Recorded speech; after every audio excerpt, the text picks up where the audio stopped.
Hello and welcome back to another episode of Cookout here on Certified Gumbo. Happy weekend to What's everybody. up? What How it y'all? do? How y'all doing? What's going on? I'm What's up with good. y'all? Woo! It's been a good day, a long day. Pollen is here, whooping Pollen my is behind. here. Colin is So if I sound a little congested, a little nasally, it's because of the pollen. I'm feeling it also. I decided it was a beautiful day today, so I decided to get out for a walk early this morning, and I was attacked by a goose while I was walking on the trail. When I first walked past, it was actually two geese. It looked like a male and a female, enjoying their time, doing a little something, something, minding their business. I said, "I see y'all. I'm just keep moving." They respected me.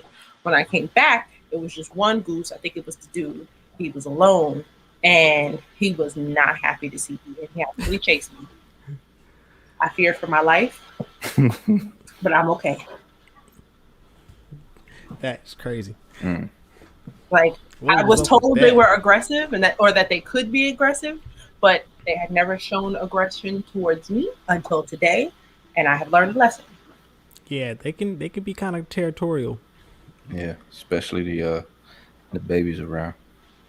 I didn't see any. I was wondering maybe there were eggs or something. I don't know, but it was under a bridge, so maybe that was his bridge. He was trying to let me know I didn't belong there. But Hold up. Yeah, so you was walking under the bridge? yes, like there was a path that goes under a bridge. Like I guess cars can go over it or something. I don't know, but we're Mhm. walking under it, and it's like a short bridge. But yeah, I was attacked. I ran. All right, so we got quite a few topics to talk about today. Some of Yeah. these are kind of just short. Some of them are just like updates and things of that nature. But what are we talking about? What's on the menu? Ooh, Yeah, what's first on what's the first on the agenda? docket? Let me see. First up, was it First up, Ghosts? Ghost of Tsushima. Is that how you say it? Yeah, Tsushima. Tsushima. Tsushima. We've never talked about that on the show, have we? Or did you show pictures once? We may have touched on it on a show in the Yeah, I'm past. pretty sure it's been mentioned, discussed. I don't think it's been a Yeah, focal point or topic, but we have for it's never sure been a discussed topic. it. But it's Ghost of Tsushima was a video game that came out last year. Was that last year or 2019? 2020. It came out during COVID, I'm pretty sure. It came out during COVID. I thought it was I 2019. Yeah, I think it was 2019. I think it was late 2019. I want to say maybe fall winter 2019, or it's close in proximity to COVID for sure. But Okay, maybe it started Oh, his it's 2020. Discord Nah, 2020. it July. was 2020 for July real. 2020. I was about to say, I That's know I wild, yo. remember. That felt like it came out like a Nah, year it's ago at definitely least, 2020 because as soon as it came out, you were going on posting mad 2 years. pictures in the Discord. So it came out post Gumbo. True. Okay. Oh That's all yeah, right. yeah, Well, yeah. yeah. So that was I mean, one is a great game. It took home a lot of awards.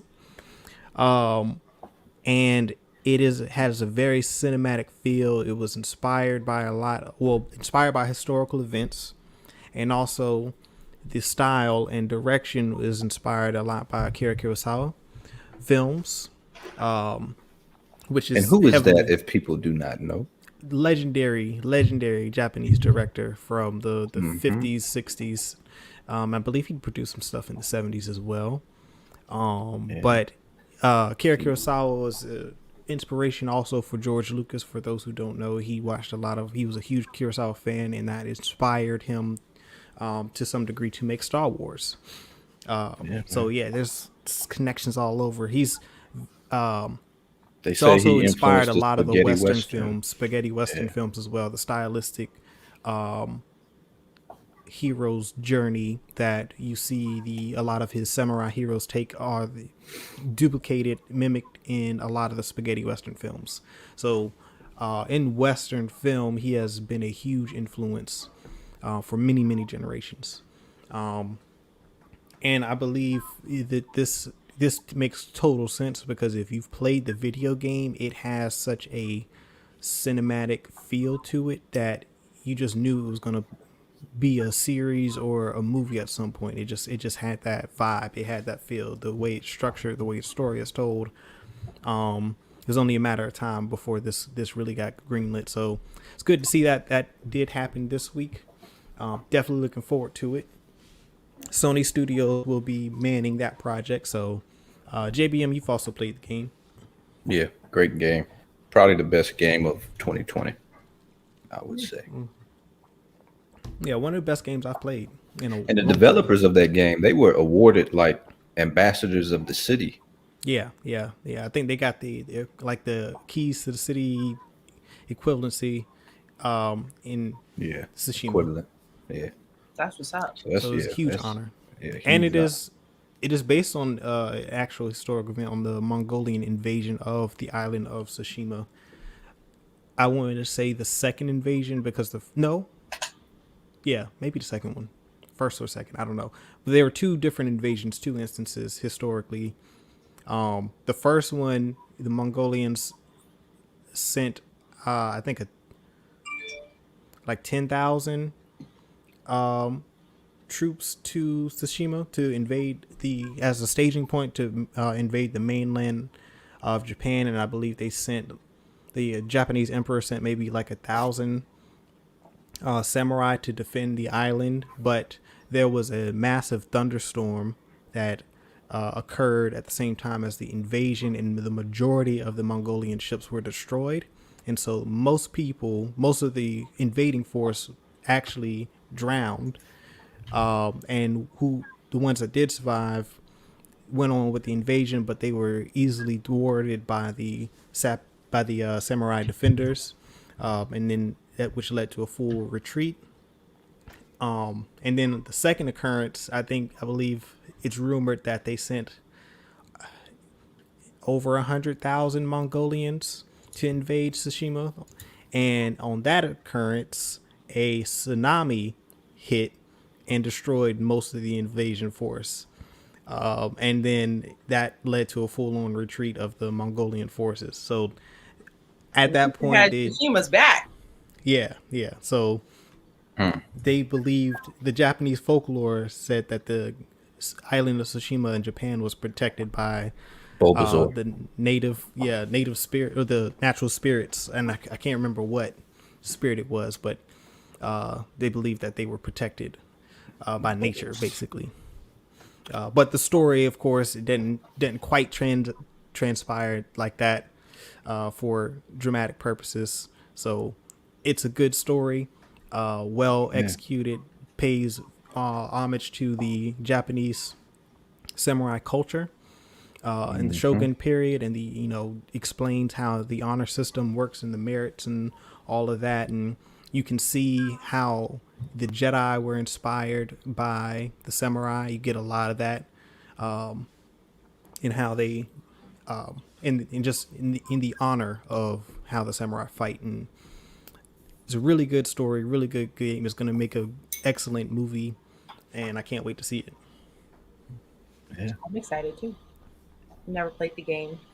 What's up, Auntie? Ma, first one, comment.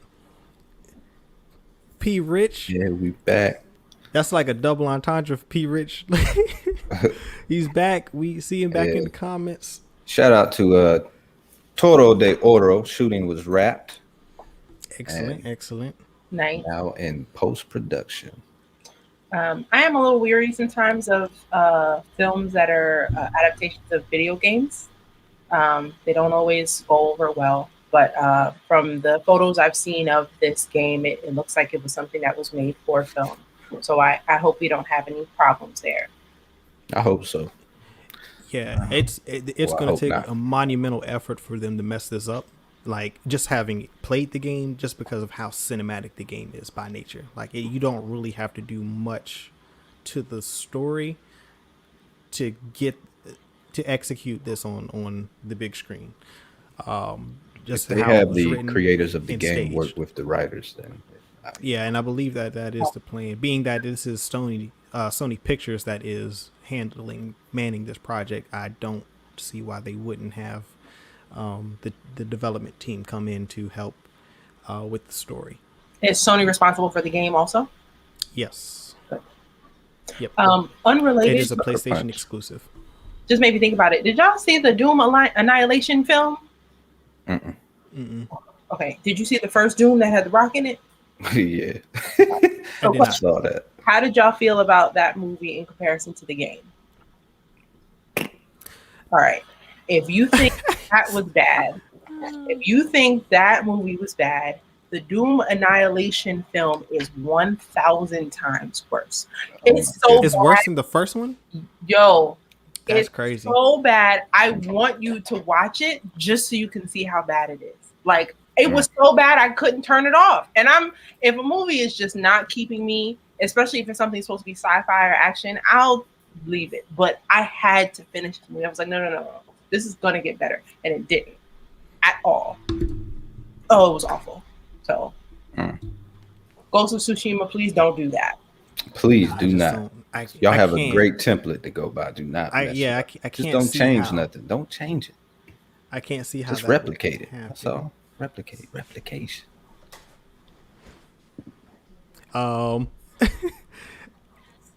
Me, especially if something's supposed to be sci-fi or action. Ooh, That's that's me. interesting. Oh, playback. That's interesting. That Alrighty. was me. Um, woo. All right.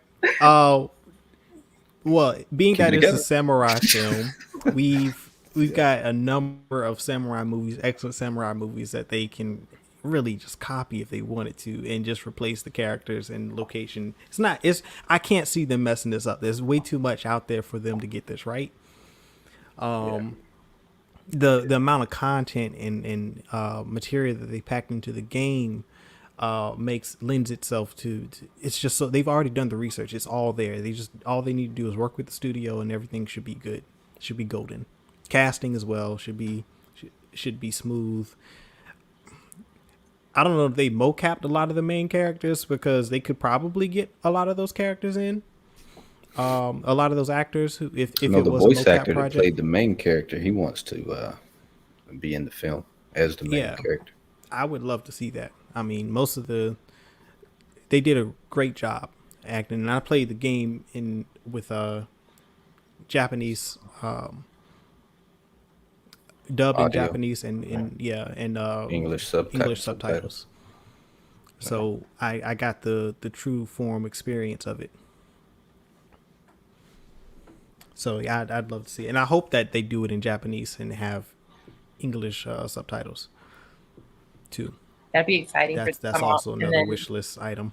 We can compare it to previous films. Also, that would be dope. Previous samurai films. The Last Samurai.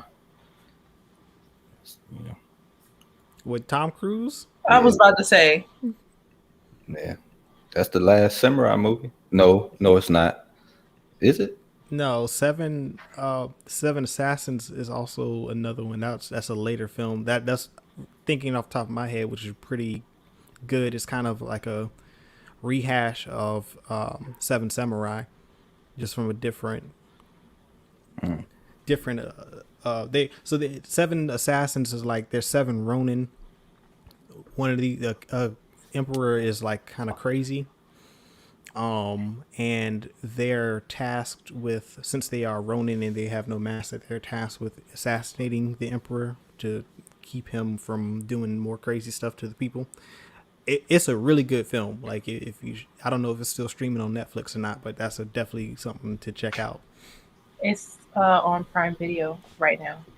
Okay, yeah, I watched it on Netflix years ago, a couple years ago, probably like 2014.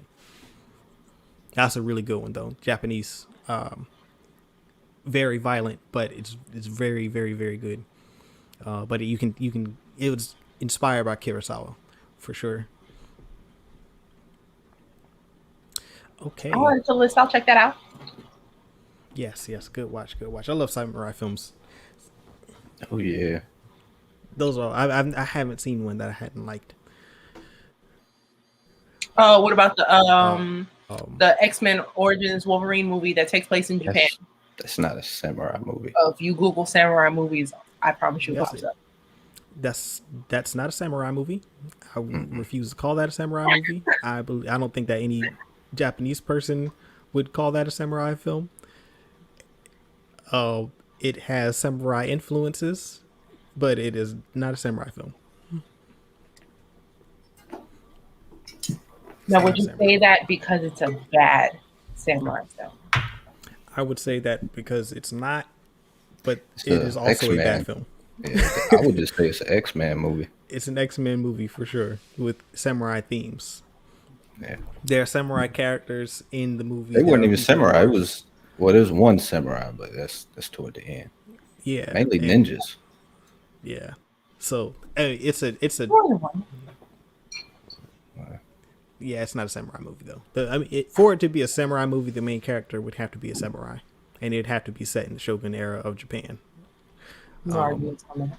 So that for me. That's how I would classify any samurai film. As long as it's in the correct time period and the main characters are samurai, then yes, that's what we will.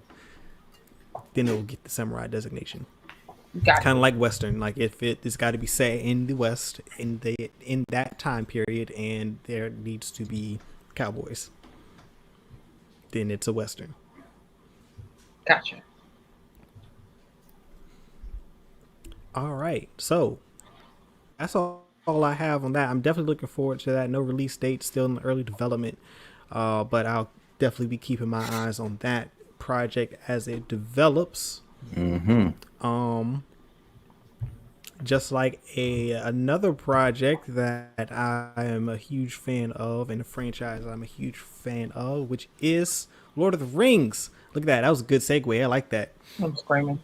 Amazon series, which, you know, that resumed filming sometime in the fall of last year whenever New Zealand reopened to the world.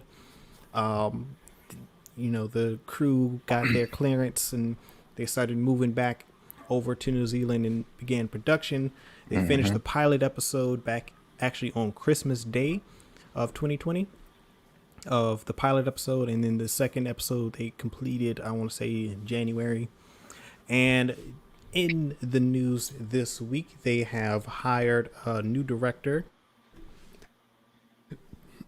by the name of Wayne Che Yip, who is going to helm for 4 episodes. And he has a number of credits. He's directed episodes for Doctor Who, Doom Patrol, Hunters, Utopia, and also some episodes in the upcoming series The Wheel of Time. A lot of people are raving about this guy. He seems to have a solid fan base. People like his work. He's got some those are some series that I've actually watched. A couple of those I have. A huge fan of Doctor Who. I'm going to go back and see what episodes of Doctor Who he's actually directed. Doom Patrol's pretty good. It was solid. It's all right. I got through 5 episodes of it. Still need to finish it. Yeah, it's not too bad though. It's an acquired taste. You know, you gotta be in the mood for it. But when you are in the mood Heavy on for the it, you watch acquired. it, yeah, you know, heavy on the acquired. Yeah, I agree with that. But yeah, this is good. I'm glad that we're getting some news out of this series because I'm definitely looking forward to it. I did find out today that this is going to be a departure from what we are used to as far as series go. This is going back to old format. This is going to be a 20 episode series. This Amazon 20 Ring episodes. series. 20 episodes a season. Oh, at least the first season is going to be 20 episodes. And they have Like 30 minutes. They have signed a deal for like 5 series, so 5 seasons. And we'll see how long we'll see if they stay to that 20 episode format in the later seasons or if they move. It is set in the second age, which is we've not seen too much of the second age in any of the series. It's mentioned and it's talked about in the Lord of the Rings trilogy and in The Hobbit as well. The Silmarillion covers the second age, but I don't think it's an adaptation of the second age. I think it is inspired by that book. But we will see Numenor. We will see, Numenor is the basically the birthplace of man, the Dunedain, which is the line of Aragorn. They're the men who were blessed with long life. There is an event that happens where Morgoth, who is basically the Sauron for the second age, The Dark Lord. He really is kind of like the equivalent of the devil. Yeah, He was one yeah. He's how of the Sauron gods got of his Earth, and power. he betrays. Yeah, he is. So yeah, Sauron is actually one of his servants. And I'm assuming that we're going to see all of that too in the series. I'm very curious to see how this goes. The Second Age covers, I think, A lot. 3,400 years, so Yeah. they've got a long time of content to kind of cover. And You get to dive into. see background from elves and Yeah, we get to see the Elven dwarves. capital. We'll probably see some of the history between the dwarves and the elves. Yeah, see how that So beef it's started. gonna be good. It's gonna be good. I wonder if we'll see the creation of the rings of power Maybe. in this series, because I don't know when they were created. They had to have been created during the Second Age, so it would really depend on how late in the Second Age the series takes place, because at the end of the Second Age is the great battle of the Last Alliance, where the elves and men fought Sauron on Middle. Well, no, it wouldn't. It wouldn't, because Morgoth is going to be the main villain. So I don't know. Either way, I'm happy, and I'm glad that we're going to see a lot of this, because this is a lot of the lore that we've not seen before, and definitely not on the big screen, not in video games. This is going to be new for a lot of people, a lot of fans. So I'm happy. I'm excited, because this is one of my favorite series of all time, one of my favorite franchises. So this gets me excited. And this is some news. We haven't really had much news, like I said, out of this project since it was announced a couple years ago. So this, to me, means that we're getting closer to season 1 dropping, and I wonder if we'll get all 20 episodes dropped at the same time and we can just binge it, or if it's going to be on a week to week. It's on Amazon Prime Video, right? Yeah. They'll give us one a week. I don't know how I feel about 20 episodes. 20 weeks of content. Woo, That's crazy. I like the shorter episodes. Like, give me a solid 6. Yeah. Is it a mini series or is it an ongoing series? Not a It's mini ongoing. series. Is it a one time? Okay. It's ongoing. Yeah, they've so it's been greenlit for 5 seasons thus far. So at 20 episodes. A lot of shows that do that many episodes do like a break, whether it's a summer break or like a winter break. Like they might start early fall, go for 10 weeks, and then bring it back in the spring. So that could be a thing. I didn't say much because I have seen every Lord of the Rings and Hobbit film, but I can honestly say I have not retained much. I would like to know more, but it's a struggle. So hopefully the show helps, because there's just a lot going on, and I can't say that I remember it all. If you want to learn more, Everyday Geeks has a channel for Lord of the Rings, and they do lore videos. Mm-hmm. So shout out to Everyday Geeks. Everyday Geeks. Check them out. I'm gonna have to check that out, because like they're beautiful films, so I enjoy them. But do I know what's going on? No. Yeah, I read those. I read The Hobbit and the original The Lord of the Rings trilogy in elementary school before the Fellowship of the Ring came out in theaters, and so that kind of got me into it. And the amount of detail in J.R.R. Tolkien's writing is to this day blows my mind, of how descriptive he is when he's describing scenes.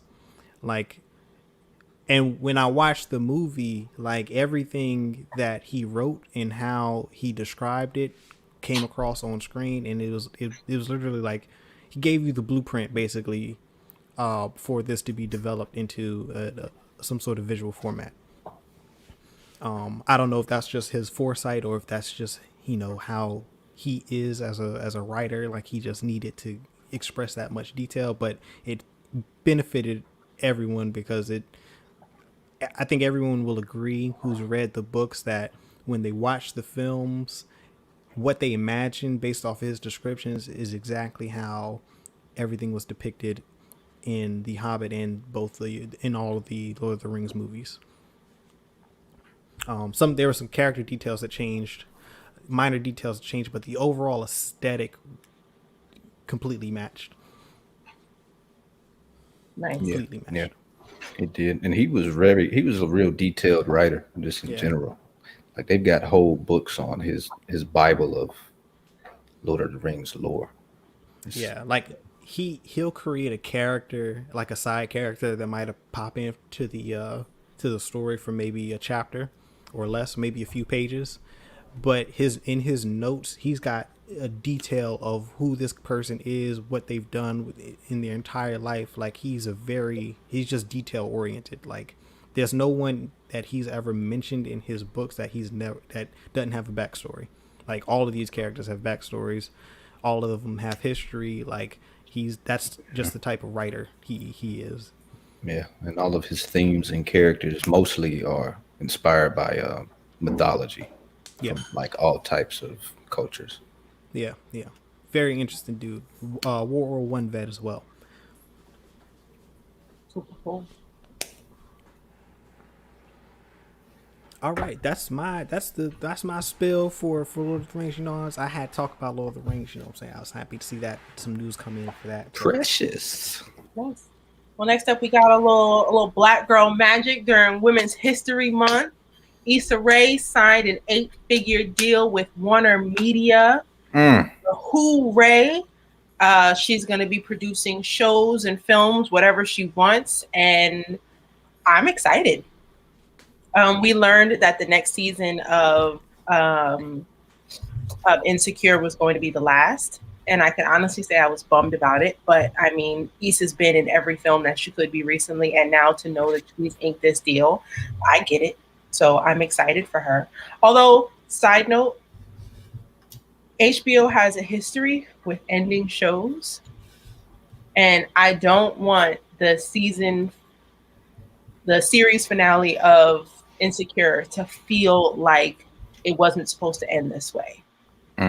Like HBO is really good at, all right, we're just gonna end this now.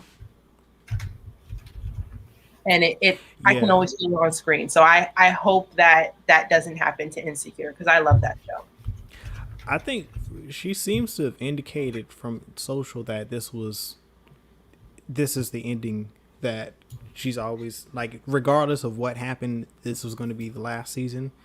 And I think that I think season 5, if it was written to be a conclusion, I can see how season 5 would be the finale of the show, because 4 kind of sets up everything for 5 to conclude the narratives that have been playing out over the past 4 seasons. So I can see this being a conclusion, but I also think that she knew that this deal was probably coming while she was doing season 4.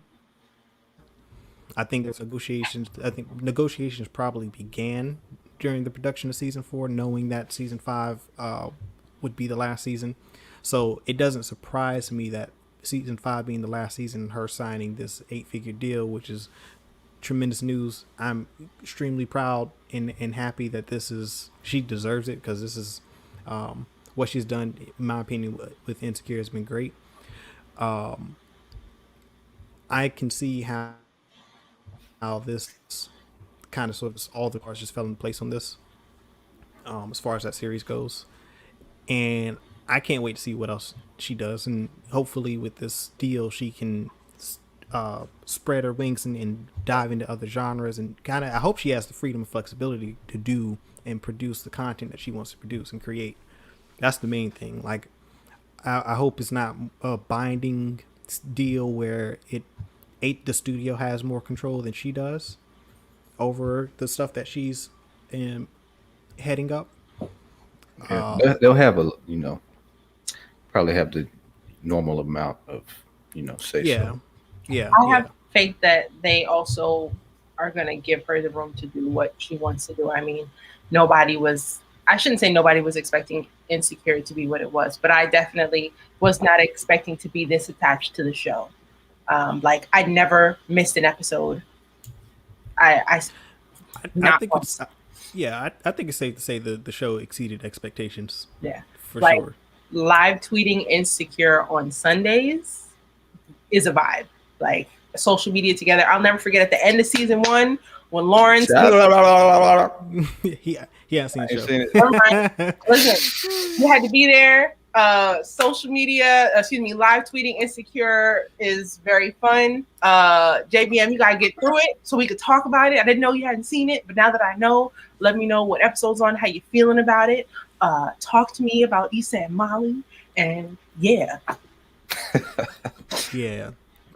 Issa and Molly remind me. I mean, the show. Everybody in the cast and crew remind me of a lot of my friends, which is why I watch the show. Because those, it's I don't know. It's fun for me to watch because some of those, some things that happen, I can relate to because either I've experienced or my friends have experienced, and thus I have experienced them living vicariously through them, and there's some. It's just those shared stories and experiences that, and it's just good writing to me. Like it's fun. It's entertaining. Like I'd never take it too serious. It's kind of like it's like watching Friday. Like I'm not gonna watch Friday and be like overly critical of everything that's happening on screen. Like that's just a fun, enjoyable movie for me. And the same with Insecure. Like I'm just enjoying whatever's going on screen. Last week we said that ATL was just about Black people existing. And I kind of say the same thing about Insecure. It's like they're existing on different sides of the country. Maybe this one is more about women existing a little bit more or there's a mix versus ATL is more about men existing. But I'm enjoying the genre of just Black people existing, just being Black and doing Black things. It excites me. I 100% agree with that, and I like the balance of the two perspectives of male. It's because it's told from the female perspective, and we get a lot of that, which we don't get a lot of, like not since Girlfriends really. And the male perspective also is a key aspect of it in his, because Lawrence's friends are crazy. Like all of them, they have similar friends. Her female friends and his male friends are basically same side of opposite sides of the same coin, and so you can see how and why it they get along so well, and each of it's I don't know, I just love the dynamics and the juxtapositions of each of the genders and like just everything as a whole. Like I enjoy the show and the story. Like I gotta watch this soon, man. I've been putting it off. There's so many shows. I would say Insecure is only 30 minutes an episode. Well, for the beginning, it's probably more like 22, 23. But I would say, JBM, watch an episode a day. Because it was something that like we watch on Sunday and they talk about it all week and then you go to the next one. It's one of those shows where you needed time to think about it, to talk about it. Like I couldn't imagine getting that whole series in one swoop like on Netflix. That was just too much. Like they packed so much in those short episodes. Although I will say the length of the episodes was always a complaint, and everybody was always like, "Please give us more, give us more." So I do hope in this final season we get some 45-minute episodes because for the most part they're under 30. And I avoided spoilers like all these years, and I mean, it's probably because I never had a Twitter. It's got to be the reason. That's the only reason. You follow one Black person on Twitter. It's wrong. On a Sunday, it's over for you. Retweets, it's a wrap for you. You need to watch it here on time, or turn your phone off and don't look at it until you watch it. What was running? Game of Thrones and Insecure were on at the same time, weren't they? For a period. Only a little bit, because Game of Thrones was more in the summertime, right? Maybe it was. Insecure always or came in. Or was it the playoffs? It might have been the playoffs. Or no. I remember. It was the Last Dance and Insecure. I think the season of Insecure started the same time or around the same time that the Last Dance premiered. And I remember both of those things were trending like 1 and 2. Yes. Every Sunday. Like you couldn't be on Twitter unless you were watching one or both of those shows. Otherwise, you were going to get spoiled by what was happening because it was wild. I think the Last Dance, like those episodes would drop an hour before Insecure, so people would watch the Last Dance and then Insecure come on right after that. Just blackety black Sundays. basically. But yeah, man, it's stayed relevant for as long as it has because it's safe to say it's probably exceeded expectations in the best way possible.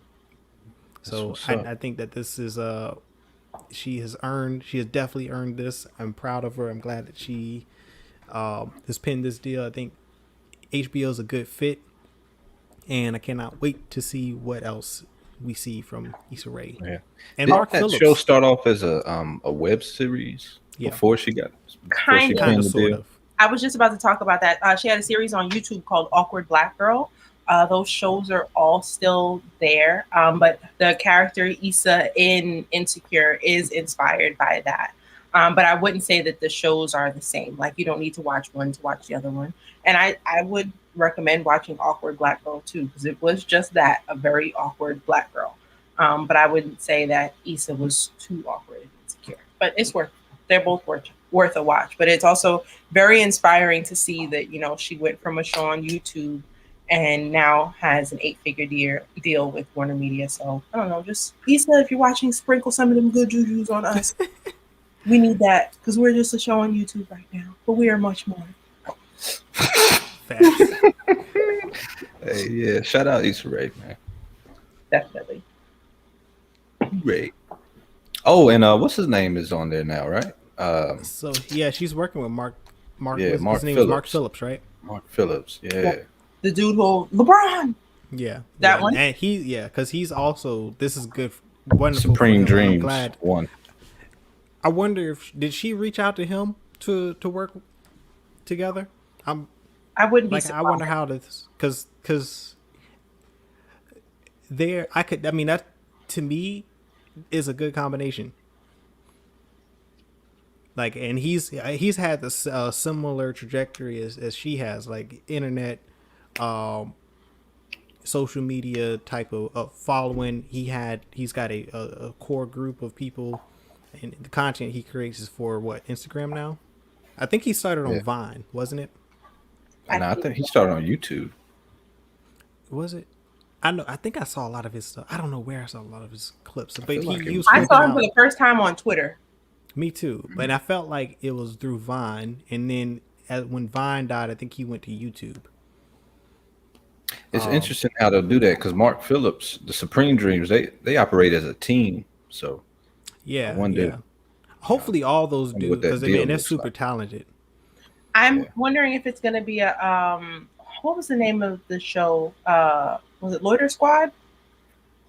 With Tyler the Creator and I would hope it would be something like that because there's a need for that type of show. That would be dope. Yes. Yeah. That I hope so. And I believe she also is creating a show for HBO Max. So it's going to be cool. We're going to have like a streaming exclusive show coming out soon. Yeah, because that would be good for HBO Max for sure. Because I think not to say that, not to copy Atlanta, but I think Mark Phillips and Issa could create something similar for HBO Max within comedy, like with the same type of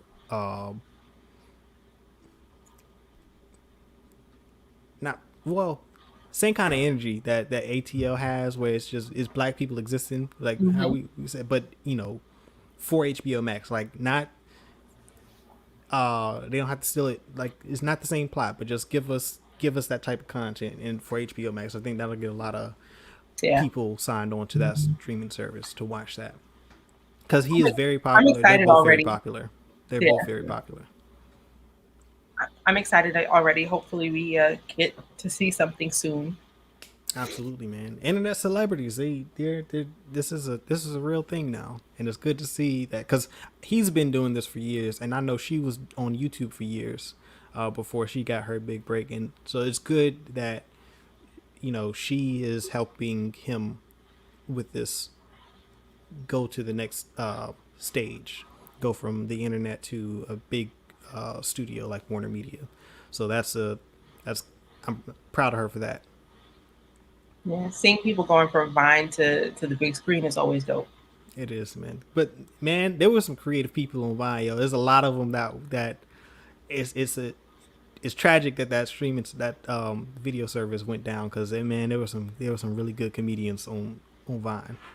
You know what's crazy? If you were funny on Vine, you're funny, period. Because Vine only gave you 6 seconds. Exactly. Like, so you had to pull hit up something in 6 seconds. Vine was trending this week because a whole bunch of people were trying to say Vine wasn't, like, it shouldn't have been as big as it was, or that it wasn't all that. And those people had to be on the wrong side of Vine. I'm sorry, but had to be. Yeah, had to be.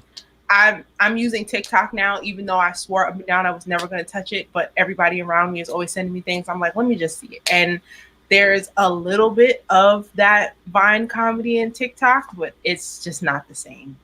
No, because I think Vine in a way kind of is like stand up, but you're not going for 30 minutes. But as far as how you construct a joke, because you really only got 6 seconds to deliver, like you gotta give them the setup, the punchline, and then like you're out. That's it. So you got to be tight and concise with that. And if they could string enough of those together, they'd have enough material to do some type of stand up, or at least a sketch comedy or something. I would like to see another sketch comedy as well. Like I think HBO Max would be a good fit for a sketch com. I think King Batch would be good for sketch comedy. Yeah. What happened to him? Where did he go? He is on Instagram. He is, he's got a good following on Instagram. But he's still the same funny dude. Two sides of Vine. He was on a different side, if that makes sense. What side was that?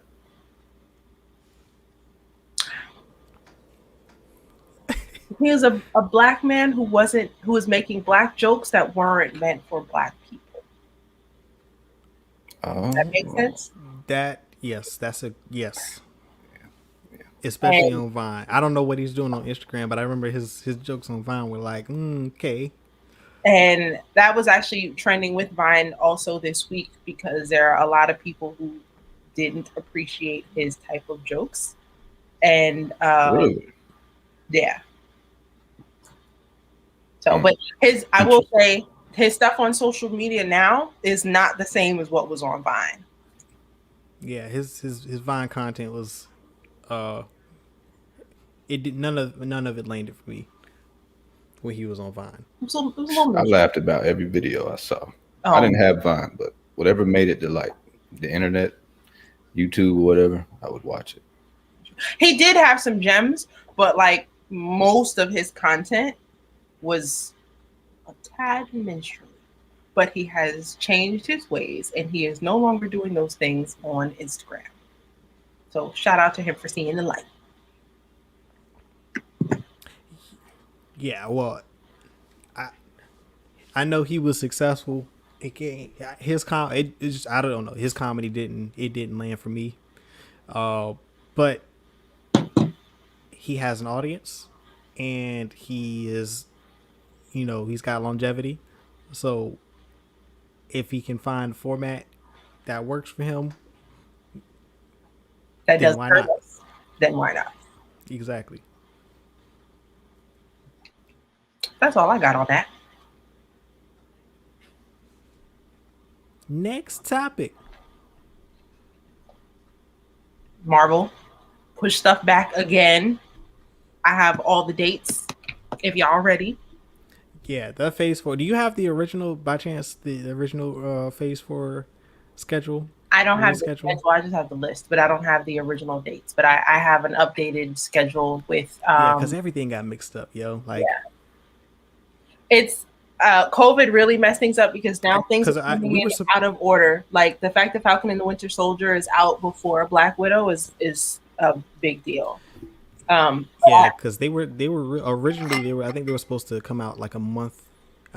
Black Widow was going to come out in July, and then Falcon and the Winter Soldier was going to come out in August of last year. Yeah, and then we were going to get Um, Shang-Chi. Shang-Chi also in the fall, which has been pushed back, which we'll see. And then WandaVision was coming out, was always going to come out in January. WandaVision is probably the only show that didn't get messed up because of COVID. Yeah, that one was unaffected, but Multiverse of Madness and Spider-Man were both gonna come out in this year. When was so you've got the current updated list. So Yes. So right now we have Black Widow. Basically everything just got pushed back a year. So Black Widow is now being released Disney Plus Premier Access and in theaters on July 9th. It's going to be a flashback into her training from Avengers Age of Ultron. So yeah, maybe we were saying that it was supposed to be after Civil War, but now it looks like it's going to be a little bit closer to Age of Ultron. Then the Loki show, June 11th. Then Loki takes place, or they don't tell us exactly when we know that it's the Loki from the first Avengers film, but as far as where the show itself takes place, we don't, time-wise, we don't know for sure. Yeah. But there are repercussions from the Loki show that will be felt in Doctor Strange, the Multiverse of Madness. Shang-Chi and the Legend of the Ten Rings will come out on September 3rd of this year. All right. Eternals will now come out on November 5th. Oh, yes. That was, and okay, so Eternals, that was another one. That was actually supposed to come out between Black Widow and Falcon and the Winter Soldier in the original schedule. Like that, so that got pushed way out. Now it's coming out after. Like, yeah, because I remember they brought them out at Comic-Con. Like they did it. They had a press tour before COVID hit. Like, so I knew that was closer to. They had finished that movie. That movie's been finished, sitting in the can for a minute. The Eternals. Does this take place outside of like what's going on in 616, or like how Guardians of the Galaxy isn't at any particular time within the Marvel universe for like phases 1, 2, and 3? Yeah, the Eternals is going to take place basically at the beginning of mankind. So it's way out of there. The beginning of mankind. We are rumored to see Ego in it, who is Peter Quill's dad, aka the Living Planet. Yeah, because I mean they deal with the Celestials, and like the Celestials are all dead by the time the MCU is arrived. Like the Eternals are the protectors of humanity. I forget which Celestial was it. Celestial, I think. Yeah, one of the Celestials created them, and they were tasked with protecting humanity. We will probably get some references to the Darkhold within that. The X gene is going to be introduced in that series because they do create the X-Men. So this series should set up the X-Men. It should also set up the vampires and Blade. It's going to do a lot, which is why it was scheduled to come out earlier. It's going to be a wild story to tell. Like, I'm curious to see what type of environment this will all take place in. Space. That's the best I got. Nah, it'll take place on Earth, but it'll just be ancient Earth. Oh, so it's an ancient. The Eternals take place on Earth? Yeah. Because they're the protectors of humanity and Earth. Like, they're going to be here. Like, this is their domain. Like, they were the first protectors. They were the original gods. So, like, they're very, very important to the long-term history of Marvel and in human, or the N616 and just human history. All right, so they'll be in human form. I suspect they will. Yeah, they'll appear in human form. I believe. I don't know if they have that. I don't know. I won't. Yes, they should appear in human form, but I don't know if they have alternate forms. If that makes sense. That's exciting. But they are immortal. Like they're immortal beings. After that, we have a movie that we keep talking about like it's coming out tomorrow. But Spider-Man No Way Home is supposed to come out December 17th of this year. The stunt coordinator for that movie tweeted about an hour before we went on, kind of indicating that they may have just wrapped filming for that movie. He was in the tweet. He was thanking the crew and the cast and crew for a wonderful time on set. So that would indicate that if the stunt coordinator is done, then they're pretty much wrapped, or at least close to wrapping, on that movie. Nice. I also saw, what's the name of the actor who plays Peter Parker in The Amazing Spider-Man? The one that had Jamie Foxx. Andrew Garfield. Andrew Garfield's stuntman was on the set of this film a lot, Spider-Man No Way Home. So we know for a fact that at least Andrew Garfield has stunts, has some action scenes, which means we'll probably get to see all 3 Spider-Men in action at some point. And I really hope we get to see them together. After that, we don't really have any more dates. It's just some assumptions. So What If is supposed to premiere at some time this year. Hawkeye is supposed to premiere at some point this year. Miss Marvel, the series, sometime this year. And then Doctor Strange, March 25th, 2022. So Doctor Strange in the Multiverse of Madness. Now, Miss Marvel, is that the sequel to Captain Marvel? No, Not exactly. Completely different character. It's a different character. Miss Marvel. Monica Rambeau? No, Miss Marvel is. This is a Millikan. Yeah. This is a newer superhero within Marvel. Yeah, I believe she's Iranian. I want to say. I think she's an Iranian American. Yes. The character's name is. She's like 13 or 14 years old. She's very, very young, but she can punch through time. What? Yeah, like she can. It's like she can break through the fabric of time and reality. So she can time travel just by punching. So her name is Marvel too, then. Miss Marvel. Miss Marvel. Her character. Captain Marvel is one of her heroes. Like, she looks up to Captain Marvel. And I believe that's why she chose the name, if I'm not mistaken. The character's name is Kamala Khan. She's a teenager. Okay. And she was cast during COVID, or the process was started a bit before COVID, but the choice was made during COVID over Zoom, which I thought was pretty cool. And I believe they've already started filming. Yeah, it's supposed to come out this year. I think a lot of that stuff, a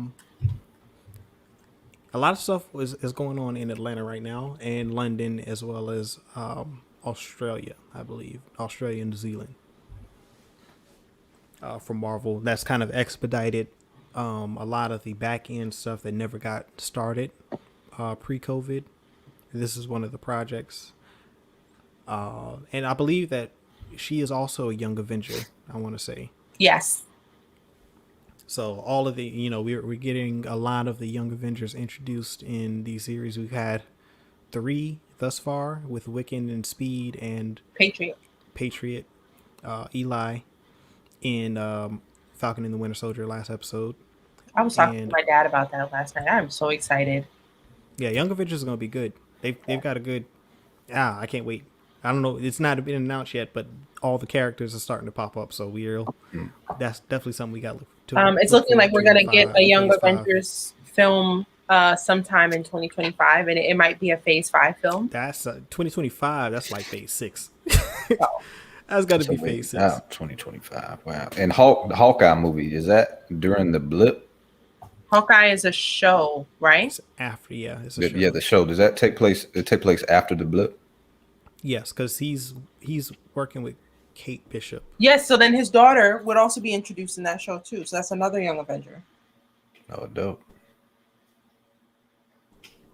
But yeah, this is after the blip because Black Widow will not be. We're getting the lineup in this show. I already said Doctor Strange in the Multiverse of Madness. Next, you have Thor: Love and Thunder.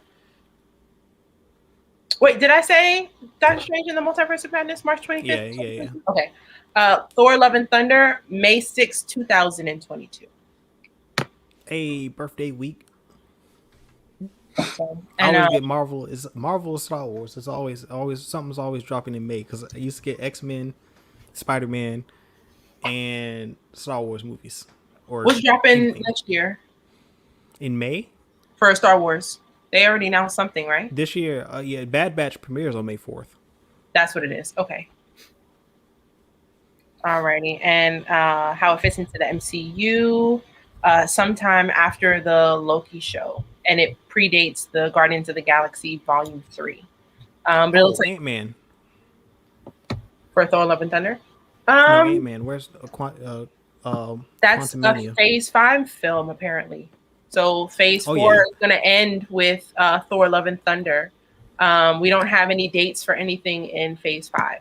Well, that's not true. Black Panther 2 is Phase 5, and you have July 8th, 2022.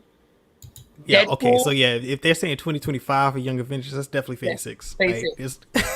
if we already got a couple Phase 5 projects. COVID has me a little like thinking, I don't know, that it just didn't happen. Like stuff hasn't happened, even though things have.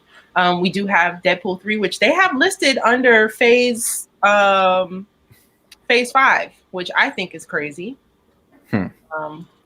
So yeah, but that's X-Men crossover.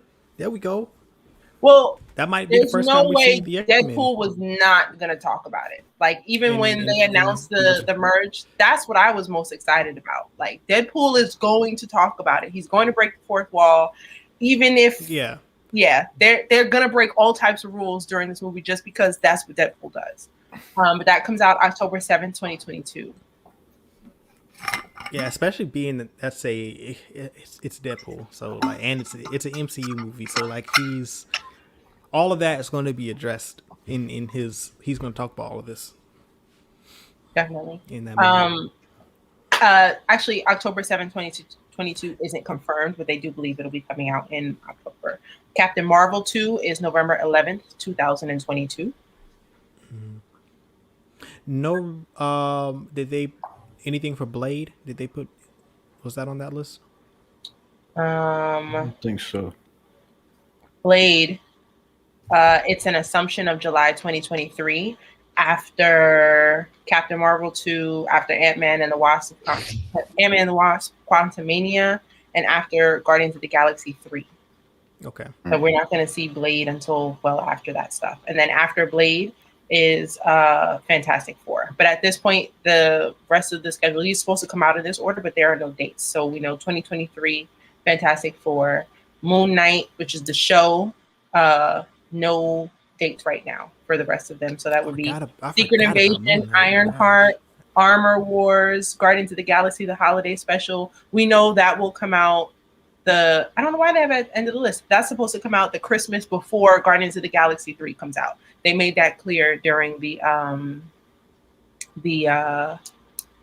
Investor Day that the holiday special would set up the next movie in some way. And then Groot, of course, is supposed to have his own show. So, and then there's no news right now for when Ryan Coogler's Wakanda series is going to come out or even take place. We don't know that right now. So, but yeah, I saw that. I don't know if he had tweeted or he had put something out in the press saying that this was like the hardest film he's ever had to write. For what? The second one? The second Black Panther? Yeah. Yeah, I mean, he's got a big bar. That's a high bar. Yeah, people are going to be very judgmental if the movie is not good. Then I think it was us, mainly due to the passing of Chadwick. This made it extremely tough because I think they were kind of close.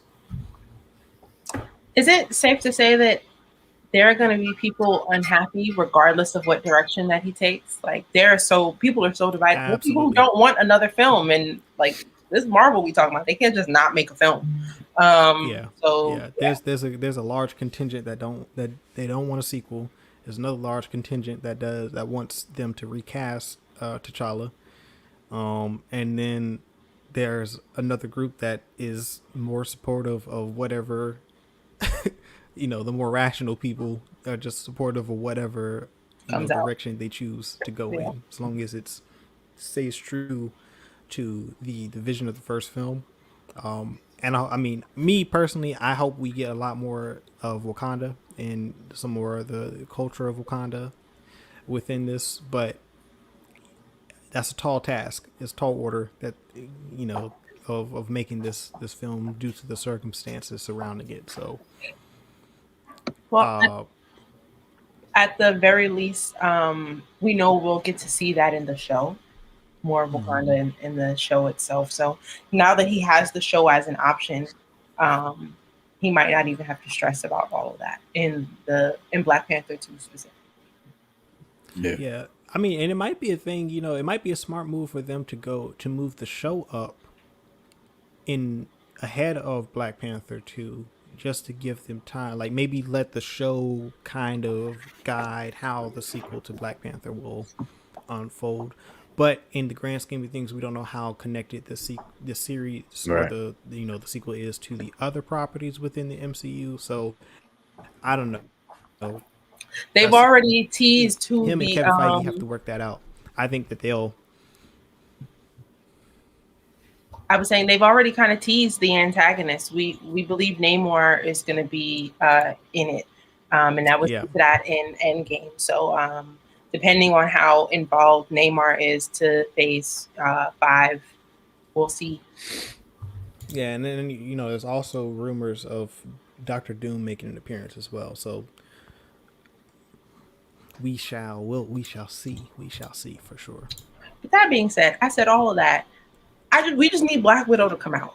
I can't at the end of these dates unless Black Widow comes out. I have decided I might just end up paying for the premiere access. I don't feel comfortable going to a theater yet. I don't know how things will be in July. Maybe I'll feel a little bit better.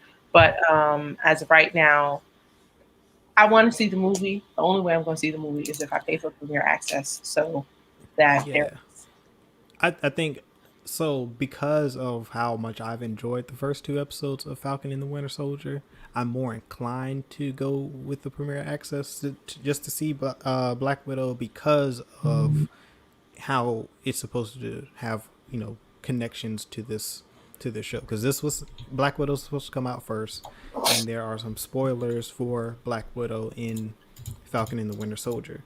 So because of that, I'm more interested to see what those were, and I might be more inclined to get the premiere access in July,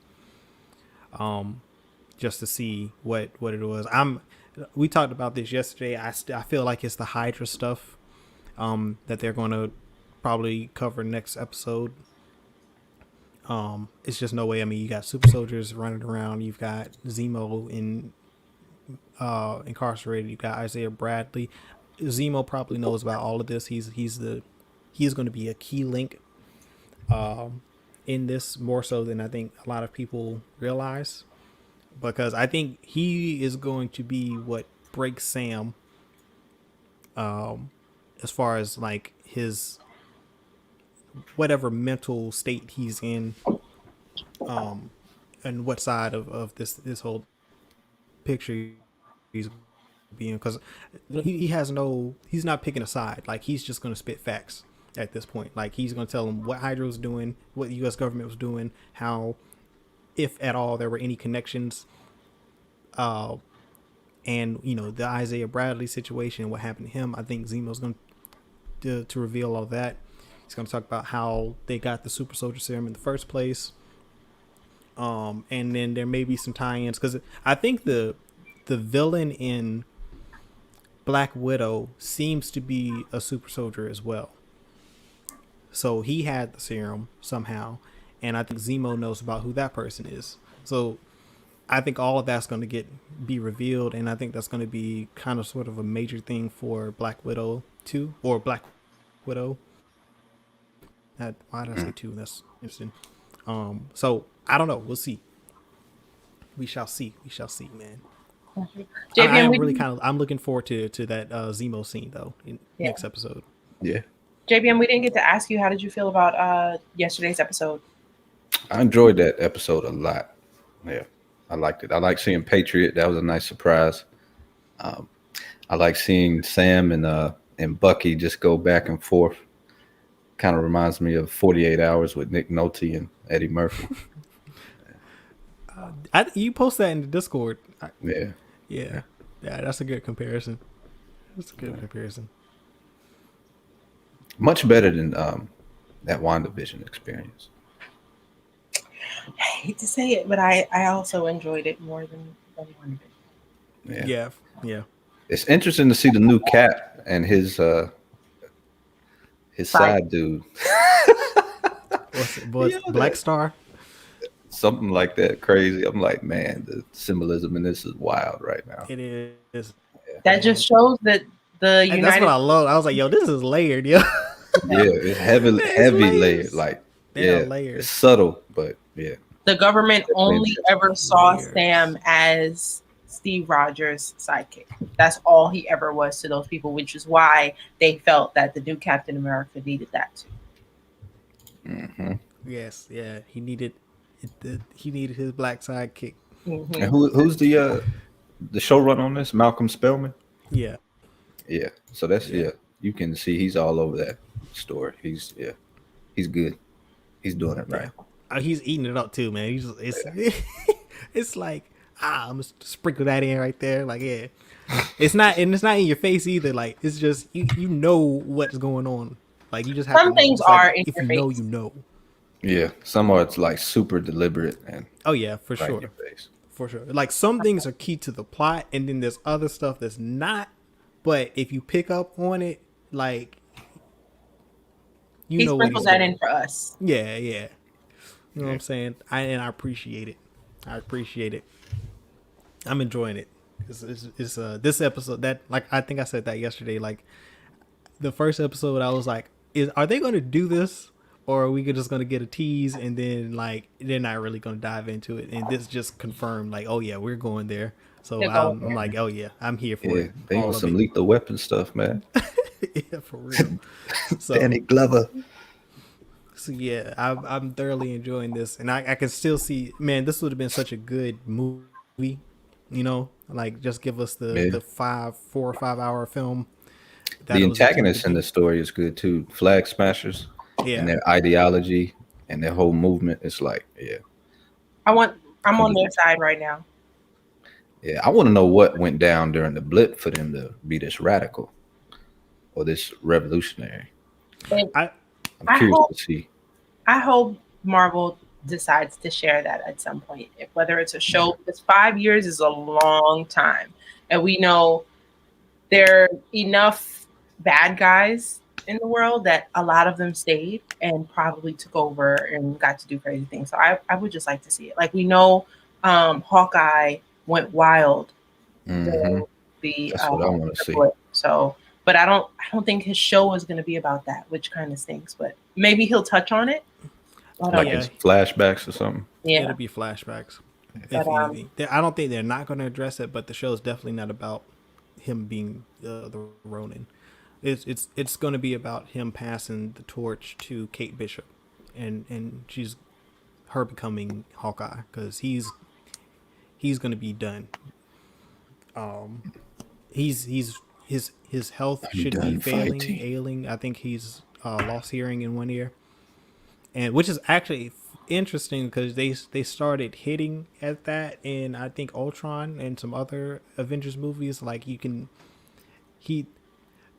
I can't remember what scene it was, but someone was saying something to him and it's like he couldn't hear him. What? He made. Is that a Mandela effect? What's that? Was that real? No. It was in the Avengers. Like I don't know the if first that Avengers. Not the first one. Not it the was first either one. Ultron or in Infinity War. I can't remember which one it was, but he had trouble hearing what someone was telling him, and he made him repeat it. Okay. But yeah, all of that.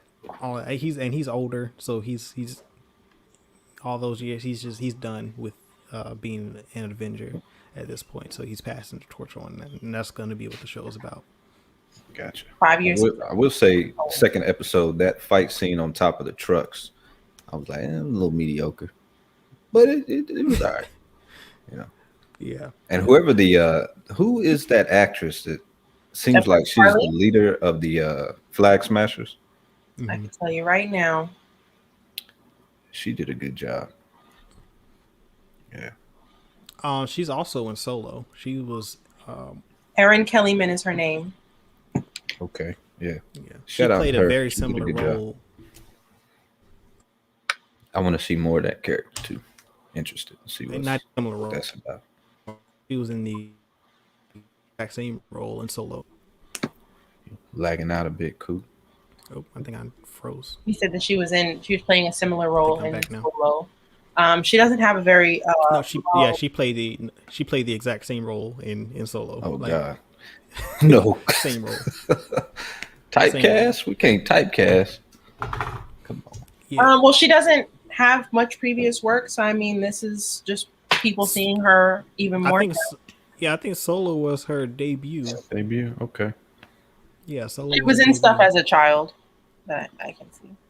And she's in a movie. Not debut, but her big screen debut.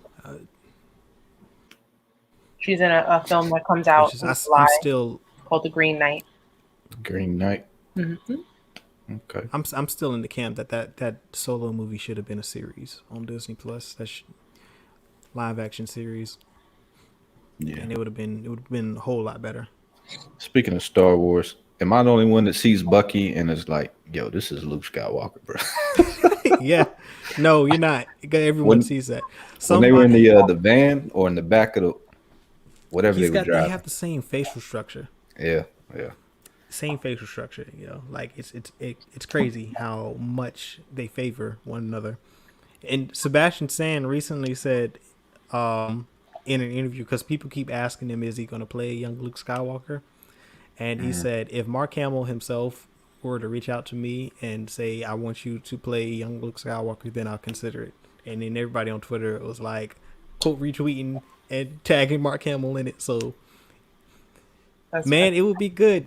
I'm not gonna lie to you. Like, Mark Hamill would definitely say that. He would definitely tell him to do it. Mark, isn't there first a of all, show? Mark Hamill's such a good dude, and Sebastian Stan seems like a good dude. It seems like they would get along well. I think he would co-sign that. They did confirm that we were going to see Luke Skywalker in the Obi-Wan show, right? Nope, Anakin. Well, it would be a young Luke Skywalker. Like, never mind. It would be like a baby, like. Ignore me. I mixed them up completely. Obi-Wan. Wouldn't be. Obi-Wan Kenobi. If there was a picture in the dictionary for the definition of performative allyship, it would be a face of Obi-Wan Kenobi. Ooh. Bow! Shot fired. Let it ripple. Think on that. Sit on that. I'm going to put that I think there are worse examples, but there are worse examples. There are certainly worse. I think that's all I got for Marvel stuff. Next up, we had some DC news. The trailer for the Suicide Squad came out, which I'm wondering about the name because it doesn't come out as Suicide Squad 2. It's the Suicide Squad, which makes me feel like they're just ignoring the previous one, even though it has some similar characters. But because of this trailer, Restore the Snyderverse was also trending on social media this week. Again, man. Rightfully so, because we need the Snyderverse. And I personally, because of the Justice League, the Snyder cut of the Justice League was so good. I hope. No, I don't hope, but because of the actors and everyone that's involved, that's the only reason why this is a problem. Because this is people's income. Like, as far as the actors go and the people who are involved in these projects with this current Warner Brothers universe, I don't want them to suffer. Like, I don't want to see the movies to fail for that reason, because they're just actors. Like, this is not their fault. They're not at fault here. They're playing the roles. Like, they came in, they were passionate, and they wanted to play these roles. But I think that the direction that Zack Snyder was going in and wanted to take the DC universe in is the right direction. And even if it were some sort of multiversal direction that they wanted to go and to pursue, and let the Snyderverse be its own multiverse, since that's what DC said they wanted to do back in DC fandom, was to create a multiverse where you would have all these different heroes portrayed by different people happening in different universes concurrently to their main story. Let this Zack Snyder universe be one of these universes, and let's see that story unfold. They're going to make money regardless. Like, people are going to see. Like, I don't understand why they want to excommunicate this man and his vision from their franchise. Disney mole. That doesn't make sense. It makes perfect sense. Somebody got a DC voodoo doll. Corporate, but like, sabotage. They're independent from DC. Corporate I mean, Disney is their competition, so why wouldn't they want to pursue this? This is clearly a financial gold mine for them. It feels like they want to do the exact opposite as much as possible as Disney. I don't know if it's because they don't want to seem like their followers, or if it's something, but I feel like they're trying really hard to be bad. I feel like the Snyderverse was a great example of being the exact opposite. Yes, like because they didn't follow the Marvel formula with that. With the Snyderverse, like everything else that they've done, they've been trying to recreate the MCU. Yeah, I feel like their pitfalls was imitating Marvel. Yeah, like this gave DC its own identity. Like it made the story mythic, and it made it more gritty, and it had a totally different identity, totally different feel, totally different vibe from Marvel. Yet it still made everyone feel heroic and mythic, and executed each character way better than any of the previous versions, whether it be in their solo films or in the previous versions of BVS or the Whedon cut of Justice League.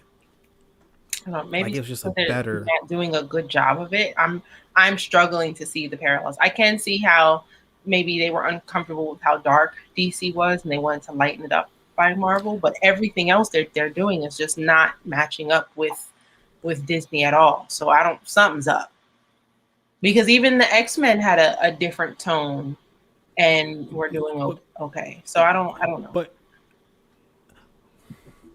if you look at the Justice League, the Whedon cut of Justice League, like he tried to turn Batman into Iron Man, like he tried to turn Bruce Wayne into Tony Stark. Like he added all of this weird off-pace humor to Bruce Wayne's character that was snarky, witty, like Tony Stark would be, but it didn't land because that's not Bruce Wayne's character. Bruce Wayne doesn't do that. And other part was it wasn't funny. Like the jokes they just weren't funny. But you can see how he tried to create that he used that template of Tony Stark and put it on Bruce Wayne to lighten the character of Bruce Wayne. Same thing with Aquaman. Like he tried to make Aquaman more like Thor and not like Arthur Curry, because this is I can see that. The Snyder cut we got, that was Arthur Curry from like the comic books. Like he didn't, he felt way different than in the original theatrical cut, in the theatrical release. And I mean, he turned Wonder Woman into basically, I don't even know. Just we can't compare her to anybody at Marvel, because it was ridiculous. That wasn't a fair comparison at all. I can definitely see the Thor and Aquaman comparison, because Thor is just a beautiful blonde, a beautiful strong blonde. That's it. Like there's not much else going on up there, and I can see how they tried to do that to Aquaman the first one. Yeah, and I'm very happy that they moved away from that, and also sad just to see where the characters could have been and what they presented us instead. I keep saying it.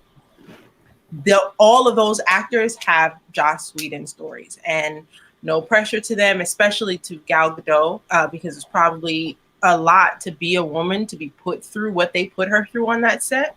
But yeah, her stories have to be crazy too. Yeah, I mean, I can see what she probably didn't even want to talk about it. Like, yeah, because the shots from the Whedon cut, like the way that has to be very uncomfortable for her to talk about, because you can just see it in how he directed her on screen versus how Snyder did. Like, he's just creepy. Definitely. He's just that dude is creepy, man. He needs to not touch another film or project in Hollywood till, or a woman. That too, first and foremost. All that. Mm-hmm. Yeah, like all of every just yeah. And it's wild that how he was. I mean, they've been fighting really hard to protect him. He knows something, because ever since some secrets or something. He got some pictures and some videos on his phone. Related to somebody. They protected him the way these people still protecting 45. Something's up. How much bad news you gonna have before y'all make a statement and say, nah, we don't mess with him and he's crazy and we support the victims? Like, we need we support the victims message from DC and Warner Brothers. We haven't gotten it yet. But that's what I'm saying. Like, man. all these executives, they got to go. Yeah, they got to go. But how did you guys feel about the Suicide Squad trailer? It looked cool. Like I remember watching the first Suicide Squad trailer, which looked cool. I'm gonna wait till it's out and I'm gonna watch it and I'm gonna see, because the trailer seemed a little, straightforward. Yeah. Humor, it's like nothing new. It still feels like Guardians of the Galaxy. I can see the influences of Guardians in that trailer. I'm not mad at that though, because I felt like to be like a squad full of misfits, even bad guys who were trying to do good. The first film, they took them way too seriously. Like, it should have been funnier. I don't even think for that film it should have been as dark. I don't see how it fit. And just this trailer is so much lighter. They also chose a villain for this film that is perfect. Is that a starfish? Yes, these what people is are that? Starro.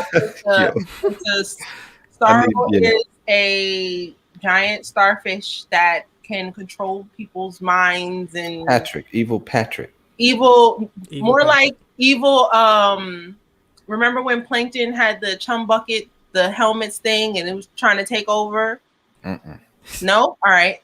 Shout out to my SpongeBob watchers. Y'all know the vibes. But but just the idea of that, a big blue starfish, like, that can't be a dark movie. It just can't. Like, how does it attack? It's like a beam or something, like the Pokemon? I don't really know too much, but I do know that Starro can control people's minds. Oh, it controls minds. Okay. I can see it feeling like Guardians with a hard R, like just having an R-rated Guardians movie, but then you also when you say hard R, my mind. I said hard R. What is this man talking about? Like, what? Okay, I get it now, but at first it was like mix. Yeah, I'm talking about a rating. That was something crazy right there, boy.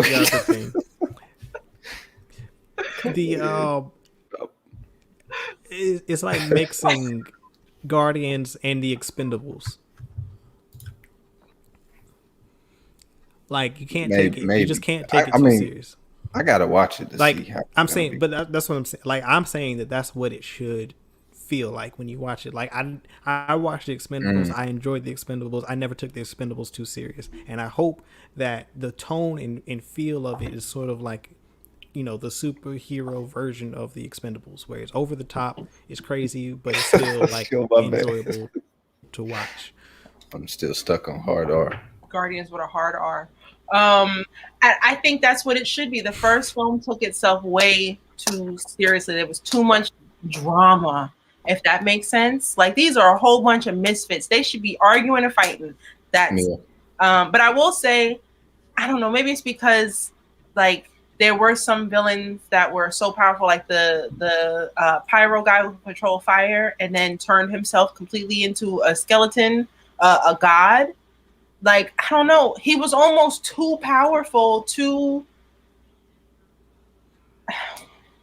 godlike for that. Or maybe the other guys didn't fit. Like Killer Croc to me didn't fit with that. So not to say that those aren't real members of the Suicide Squad, but just how they worked together in that film wasn't as Speaking of Killer Croc, as a Batman villain, I want to see Clayface for the assignment. Y'all both talking. Yeah, I think Coop's got a lag. We kind of intersected. What'd you say, Coop? Am I back? Yep. I can hear you. What'd you say? Real time.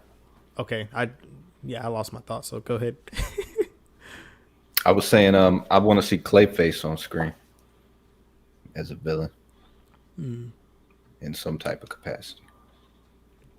Well, we have to get we have no confirmation that we're getting any more Batman, so yeah, they're gonna figure out a way to give us Batman. We don't know who's gonna play him, but we're gonna get him at some point. If there's one thing DC has shown, is that they are going to never stop giving us Batman. So you'll get your wish at some point. Hopefully he'll still be interested by the time that happens. Yeah. That's kind of the thing. Clayface would have been great for the Snyderverse in the Nightmare future, I feel like. But yeah. I mean, there was a lot of potential, and I feel like that was all rumored. Maybe I think that was a rumored villain for the because Ben Affleck was supposed to do a solo trilogy for Batman, I want to say. Before Justice League, the Whedon cut premiered. I thought he had signed on to do 3 solo films for Batman, or at least one. I know for sure one.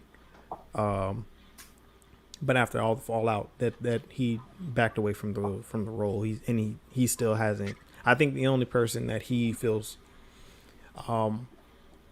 he would actually work well with at this point to do a Batman movie is Snyder. And I think if it's not Snyder, then I don't think he's going to do it. I don't even think he's going to be open or interested in returning. So yeah, I don't know. And then Keaton seems he implied in an interview this week that there's no motion basically on his Batman movie, the Batman Beyond movie. Like, he said that he's got the script for it. It's on an iPad. He's had it for a while, but he hadn't heard anything from the studio, so he hadn't even looked at it. Like, he's been working on other projects. We know he's in Spider-Man. Marvel's got him pretty wrapped up. I wouldn't be surprised if Kevin Feige puts him in more roles to make him more busy, to make him more, White Shug available. Exactly, White Shug pulling a White Shug, which is why he's probably, and he's like, I don't know why he has this nickname. What's up with that? I mean, he goes in Hollywood. Yeah, he goes into these meetings with the executives and he gets what he wants. Period. That's White Shug. That's so funny. That's the word. That's how he's been able to get the MCU into the condition that it's in. Interesting. He's been helming the project for this long. Like, this is all his vision. Like, this is his plan he set forth in motion back in when did it go into production, like 2000, 2005, 2006, before Iron Man. Sat down and fleshed out the plan for phase 1, and it's been history ever since.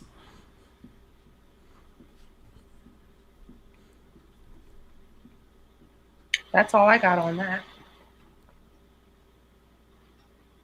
All right, so before we get into the community discussion, my bad. Okay. Godzilla vs. Kong comes out this coming Thursday. It released in China on the 25th, and we are not in China, so my bad. But that being said, the movie is out and is on track to make $50 million in China this weekend. We do know that they get a slightly different version of the film over there than we get in the US. And Godzilla vs. Kong regularly performs better in China than it does in the US. In fact, what's the movie? Godzilla King of Monsters made almost $40 million more in China than it did in the US. So also China is clearly doing a lot better at managing COVID because movies have been out, movie theaters have been open there significantly. And even Avatar became the #1 selling film of all time again. And it's because they re-released it in China in theaters. So petty. Marvel films aren't going to do well here, but they might have some success over there. So that's decent. Yeah, they won't have their traditional blockbuster numbers in the States for sure, but the rest of the world will get to enjoy it. Yeah, so that's what is now. That's a dual premiere, right? Because HBO Max is releasing everything on their service and in theaters at the same time for no extra charge. So it drops on the 31st on HBO Max and in theaters. Cool. So and then with the rest of these HBO Max releases, they are limited. So don't sleep on it. If you can, watch it as soon as possible, because I only got to see The Little Things with Denzel one time because I didn't know. Yeah, same thing with Judas and the Black Messiah. That's no longer on the service. Yeah. So these dual releases are they have a short run on the streaming service. So watch it as soon as possible if you do want to watch it. And we'll try to keep track of when they'll come out of the off of the service and post that into the Discord. I know I did for the Judas and the Black Messiah. When I found out what the last date was, it was going to be on HBO Max. I made sure I posted that for everyone. So if they wanted to see it before it went out, that was your chance. They usually end on the weekend, so that's also a positive bonus. This is a question, but I'll pose to everybody, but I'll probably have to research it. I know, especially with these Godzilla films, that there's always a separate version for China. I want to know what those look like. I'd like to see them. You can't just search Chinese version on HBO Max because I'm in the US. We get like a specific type here. So I guess I'm gonna have to Google something, or I don't know, Cody or something. But I want to watch the Chinese versions to see what they get to see in comparison to what we see and how the tone of the movie is. Because I know like Godzilla is a big deal over there. They take the franchise very seriously, and I would just like to know what the differences are, what they would like to see more of or less of, and I'm sure there might be less talking in those films and more animal action. Yeah, I'd like to see what that version's like. Yeah, that probably would be one of the bigger differences is the screen time for the humans versus the monsters. I think the monsters would definitely get way more screen time than in this version in the US. Yeah, now that makes me want to see the Chinese version of Kong Skull Island, because I thought the monsters got a lot of screen time in that film. I mean, he was the first 15 minutes jacking people up. So yeah, I would like to see how they made it more Chinese friendly, Chinese appealing, viewership marketable. friendly. Yeah. Yeah, a lot of it has to do. It's just cultural differences, like preferences, things that they market research. They just look at what people are interested in, what the audience is more interested in seeing on screen. There are a lot of people. There are a lot of conspiracy theories too surrounding what happens. Like they think it's like, oh, censorship and things of that nature. It might be to some degree. But for the most part, it's just a different type of culture. Like it's Eastern culture versus Western culture, really. So there's a lot of things that they,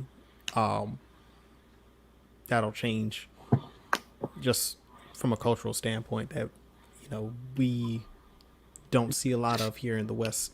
That is very popular and common in the East. And speaking of that, I wonder if there is a Western cinema equivalent to Godzilla. Because Godzilla's huge over there. I don't think we care about any particular character that much. I think it's really the superheroes, really. Yeah. Because a lot of it has to do with religion. Because Western society is dominated by Catholicism, Christianity, and Islam. Like over there, you've got a lot of Hinduism, and Confucianism, Taoism,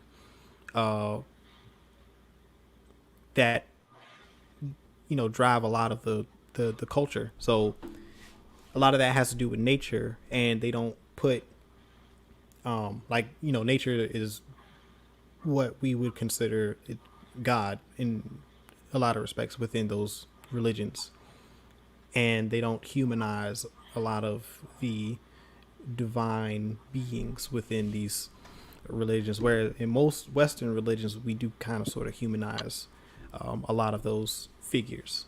So which is what is a big differentiator between the cultures. So that's why they will gravitate towards a Godzilla more than a superhero movie, because nature is the supreme being, whereas the superhero is kind of like a divine being in our culture.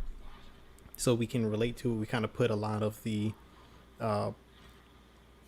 Western religion stories behind the arcs of these superheroes and things of that nature, and the mythology and all of that stuff. So I think a lot of that is kind of where that stems from. That's a hypothesis, but I'd be willing to put money on that. We got E.T. E.T. probably. Aliens, yeah. Aliens. I'm gonna leave that right. Aliens is home. Yeah. But and their horror is different too.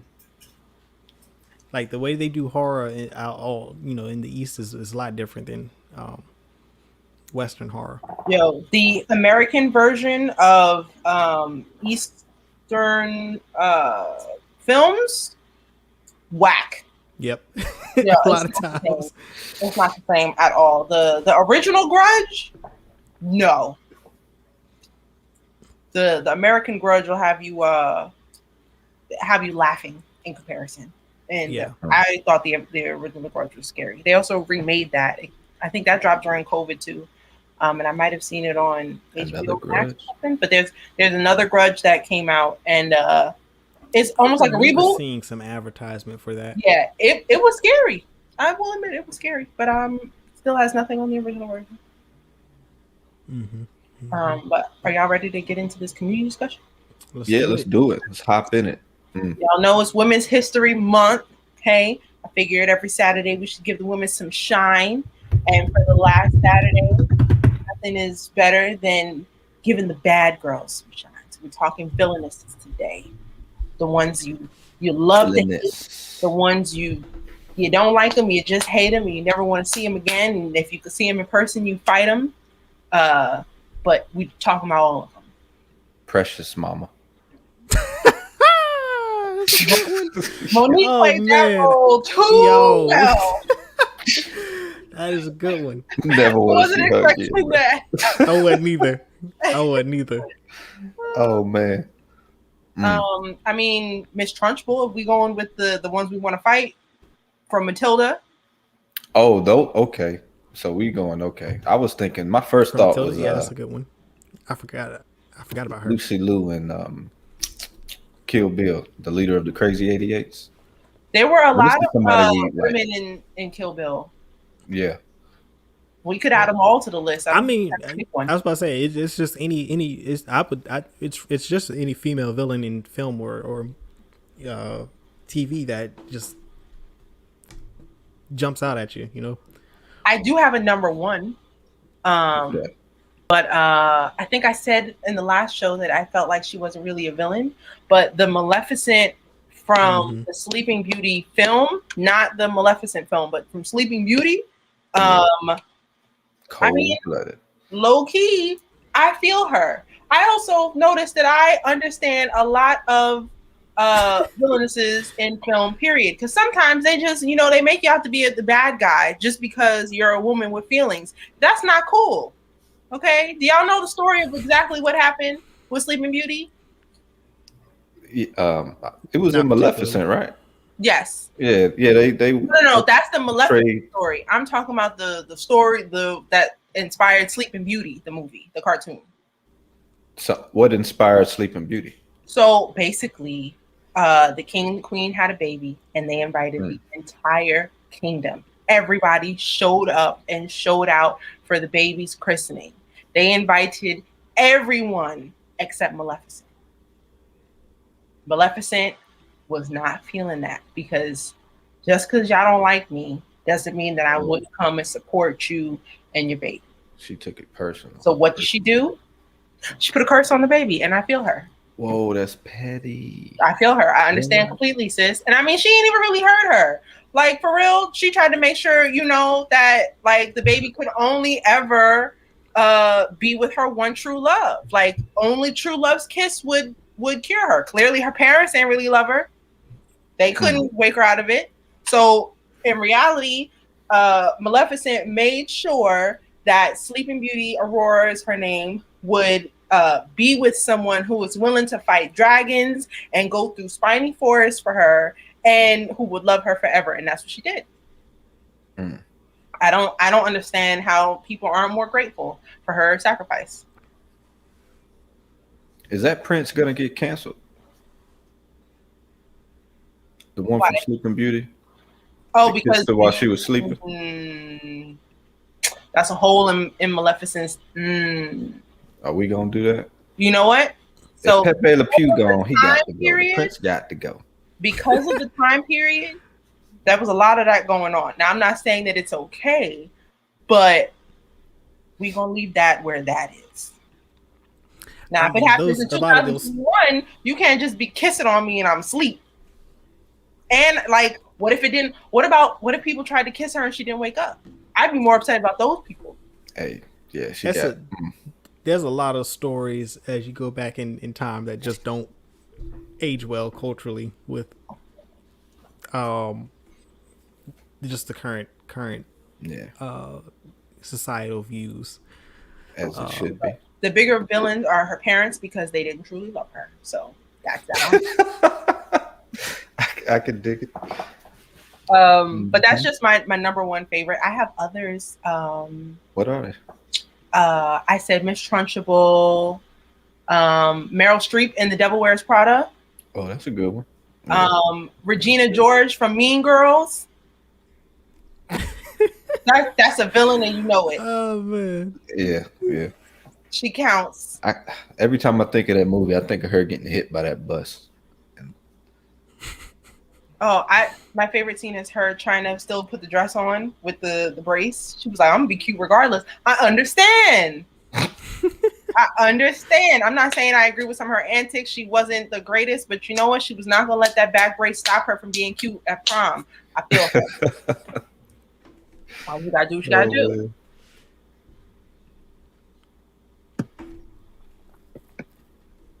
What else y'all got? It can't just be me. I got the woman from Misery. She's up there. I definitely got Cersei Lannister. Yeah, I hate On Cersei. mine. Gosh. On mine. Dolores Umbridge from Harry Potter. I couldn't Harry stand Potter her. had a few. Bellatrix Which Lestrange one is was Yeah, definitely Dolores? Bellatrix is up there too. Bellatrix is way up there. But like Dolores, the administrator with the pink dress. She was dressed in all Oh, pink. okay. Oh, Yeah, I could not stand her. yeah. Oh man, I could not stand her, yo. That, Cool. Was it Professor Carter who made us watch One Flew Over the Cuckoo's Nest? probably. Yes, it was. Yes. Nurse Ratchet from One Flew Over the Cuckoo's Nest. Yeah. Oh that's a tough man, one. yes. They really lobotomized that man for no reason. Yeah. You talking too For much. real. You want to pull a piece out of your brain. Hmm. See, the uncle knows what it is. Regina George, Yeah. HBIC. Judge. Who else do I have? Trying to think. Oh, we talked about Mother last week, but is it safe to say that Mother is also a villain from Raised by Wolves? Yes, bro. She's just about it. A villain? Yeah, I don't think She's by villain. any means necessary. I wouldn't Oh, say yeah, we talked about it. Yeah. That might be one of my favorite characters. she's definitely. I recent. think she's a strong female character. That's for sure. 'Cause you don't want to be on her bad side. Doesn't necessarily. I don't know. I can't really consider her a hero or a villain. You just don't want to be on her bad side. I have another villain who I don't think is as bad as the world makes them out to be. Who is that? Ursula from The Little Mermaid. You know, it's been so long that I forgot the Little Mermaid story. I'm gonna tell you the truth about what happened. Okay, Ariel was a princess living under the sea and saw a man and decided that she was gonna leave it all behind for this man. She was willing to give up her legs. I mean, her fin. Excuse me. She was willing to give up her voice for a man on the sea. She don't know nothing about this man. Okay, we know he was a prince, but she didn't even speak. They couldn't communicate. How did she know? She was Right? smitten. So she goes to Ursula. Ursula's like, I mean, I can give you legs, but it's going to cost your voice. But are you sure this is what you want to do? Like, you going to give up all of this? Like, you're the number one princess down here. Like, you could take the throne. Like, this is, what you got. You really want to give all that up for a man? And Ariel was like, I mean, yeah. And Ursula was like, all right. I mean, I feel like, she tried to convince her otherwise, and Ariel wasn't hearing it. And Hold on, what's she do? Ursula, she changed what? Ursula took her voice in exchange to give her legs so that she could go so she could leave the sea to leave the prince. I don't know why that makes her a bad guy. Oh, okay. That's all she did. She did Now take they her casted voice. what's That's her name? messed up, though. She took her voice? But she signed a contract in exchange. She knew she was going to give her voice. It's not like she stole it. That was the deal. Man.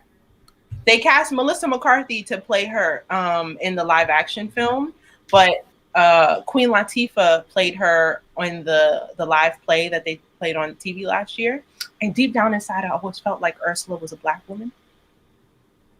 And yeah, she's one of us. And they tried to make her look all unnecessarily scary and dark. Like, she had her fly short haircut. She was living her best life.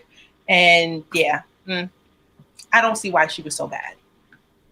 I can understand a little bit of Cruella de Vil too, but she lost me at killing the puppies. But like everything else she stood for, I was with it. Yeah, that's a crazy character. So, but I mean, she liked to dress. Why is she evil just because she's cute? See that? Women, be cute. Wear what you want to wear. Don't let these men stop you. Don't let them tell you that you're evil just because you want to be cute. I thought it was because she was skinning dogs. There were other issues with her on screen. I'm not saying that I'm cool with her killing the puppies. I'm just saying the fact that she was fly made a lot of people mad. That's true. So you can be fly without killing dogs and people will still be mad. And I'm just saying, forget them people. Be cute. Oh, a female villain who starts out as female but doesn't stay that way. The creature from Splice. Okay. Oh, that's a creature dog. That's not even. I don't even think you can assign Yeah. that a gender. I think that's just. She was female. What you mean? It was a girl till it changed his mind. But okay, but a shapeshift. Yes. So a shapeshift. Can you assign She's not a a gender shapeshifter. to a It was shapeshifter? being that could modify its gender based on need, like because of the animals. Really? That it was That was spliced. what it is? It was spliced with a whole I gotta bunch. go Of back That's and why watch she that. looked like that. What is so then? What that wouldn't be defined as a shapeshifter? Are you calling clams and lobster shapeshifters? This is interesting. And there's also, Clams I and- mean, there's also a like a species of lizard that does the same thing as well. But they're not shapeshifters. There's still a lizard. Okay, it's still okay. You're right. Yeah. It can change form, change gender at will. It's a gender fluid. It's gender fluid. But Y'all remember Lynn Whitfield and Thin Line Between Love and Hate? Y'all remember that? I don't remember The one her. that tried to kill Martin. What came to me was the Tyler Perry film Medea's Family Reunion, and she played the mom who's trying to pimp her kids out, and she was letting her daughter stay with a man that was beating on her. Dang, we didn't bring up Medea last week. She counts. She No. definitely does count. What? Yeah. Oh, I guess. Yeah. the Borg queen from Star Trek. Some people won't know. Hey, what would you consider Melisandre? Is that a villain? Is she a villain Melisandre. from Game of Thrones? The Red Witch. A lot of those characters played. Yeah, both she's sides. definitely a villain. That's what I'm saying. Like, because there's a lot of like. Yeah. She is. I said Khaleesi last week, but I mean, towards the end, Khaleesi wasn't always good. I mean, she was like when she was saving, enslaved people, she was good, but she was willing to kill anybody for the throne. Yeah, So. she's crazy. Hela, from Thor Ragnarok, she counts. Yeah. She might have been one of the most powerful women in the MCU. Wouldn't she be like number 2 right after Captain Marvel? Maybe She would yeah. definitely be more powerful than Captain Marvel. Oh, then she's number 1. Oh yeah, she's stronger than Yeah. Captain Marvel. Yes. She Yeah. destroyed- She's up there with. She's up there with Odin. Like only Odin was stronger than Hela. He locked her away. Yeah. I gotta check. Yeah, see what's up. Hela's definitely up there. Because I don't know where exactly on the power scale she fits, but she is way up. The superhero villainesses, you got Because she's stronger than Thor. She's way stronger than that's- Thor. She's way stronger than Thor and Loki.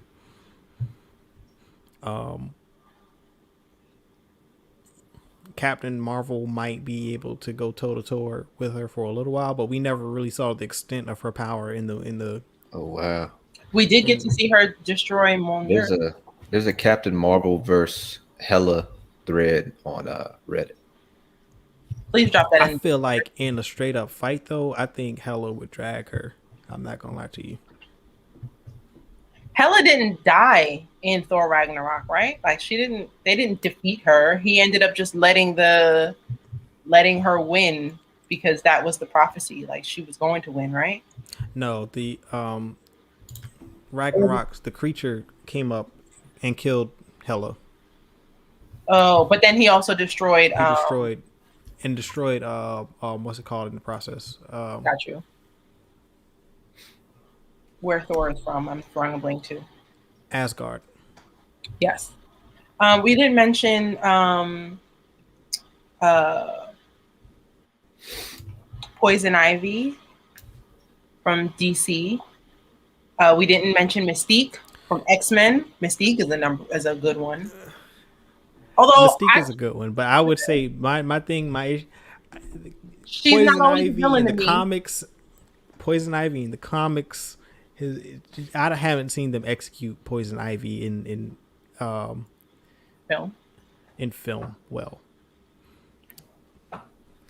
Poison Ivy She's in the only been in comics, one, and then right? maybe in the Yeah, it's time to animated. see her again. Yeah, they got to do her justice. They got to do right by Poison Ivy. Yeah. Definitely. Catwoman. Well, we've seen Catwoman a lot on screen. We're gonna see her again in I don't really see her as a villain though. I don't either. Like, she's very neutral. Like, yeah, I mean, she's other than the fact that she robs people, but she steals from like rich people. So it's kind of like that's like calling Robin Hood a villain. well, she The only doesn't. difference between between her and Robin Hood is that she doesn't deliver what she steals to the poor. She's keeping it. Oh, these diamonds. She keeps I'm it for trying to keep- herself. Yeah. She's keeping it for herself. But you know, it's like, I mean, Medusa has a crazy story, and in reality, she's not as much of a bad guy as they portray on film. And I would hope that at some point we get to see the true story of Medusa. I don't know all of the names correct off the top of my head, but basically, one of the gods, Medusa was so beautiful that men were raping her and attacking her and using her. And one of the goddesses made her ugly and gave her the power to turn men into stone, or turn people into stone, period, so that she would be left alone and safe. But you don't see that in film ever. So, I mean, what happened to her and her being slain and stuff, that also happened. But it would be dope to see her true story on film. I think people would think about her a little differently. She's also a great Halloween costume. Shout out to all the ladies who are Medusa every year. It's nice to see all the different types of snake crowns on socials. yeah.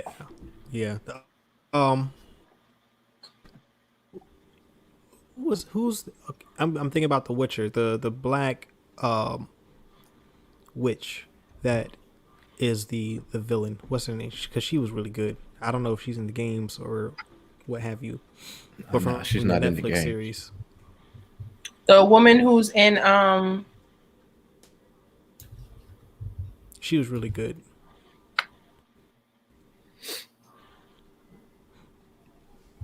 What Azula is her name? from Avatar.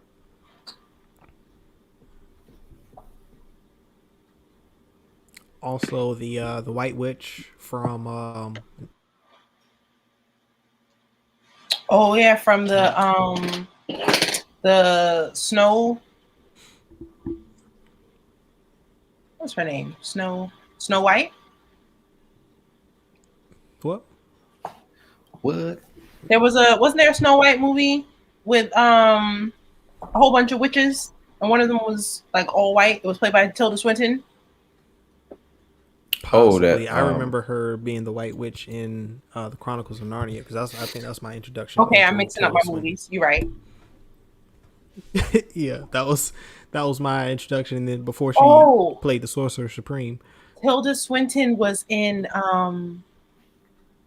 what's that show about the train that the world has ended and everybody is on a train? Snowpiercer. Tilda Swinton was in the film. Yeah. She's There's now underrated. a show that, yeah, she hasn't. She's definitely underrated because I haven't seen her play a bad role. I haven't seen her in a bad role. Who you said that's Tilda who? Tilda Swinton. She played the angel Gabriel in Constantine. Mm-hmm. The fallen angel Gabriel. She was playing a gender neutral role, so I guess that might not count as a villainess. But the actress did great in that. Yeah. Okay. Yeah, I know her. Sweet.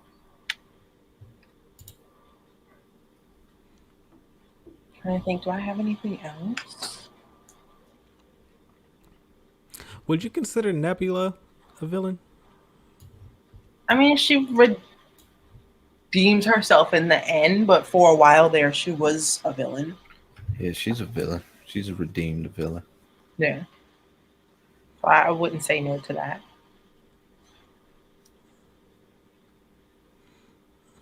trying to think if there's anything else. We didn't get to talk about video games, but are there any villainesses in video games that you guys would like to mention, or any animated ones we missed out? Video game. I definitely would say Asajj Ventress. Oh yeah. My girl, Yo, from the second this, sister from Tribes of Fallen Order. Europa. This one. Oh yeah. The oh yes, bro.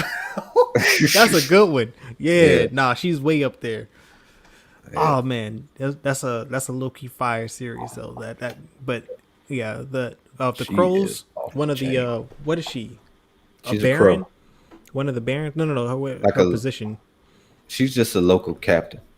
Captain. Yeah. But man, she's not on that like. Bro. Giveaway. But yeah, she.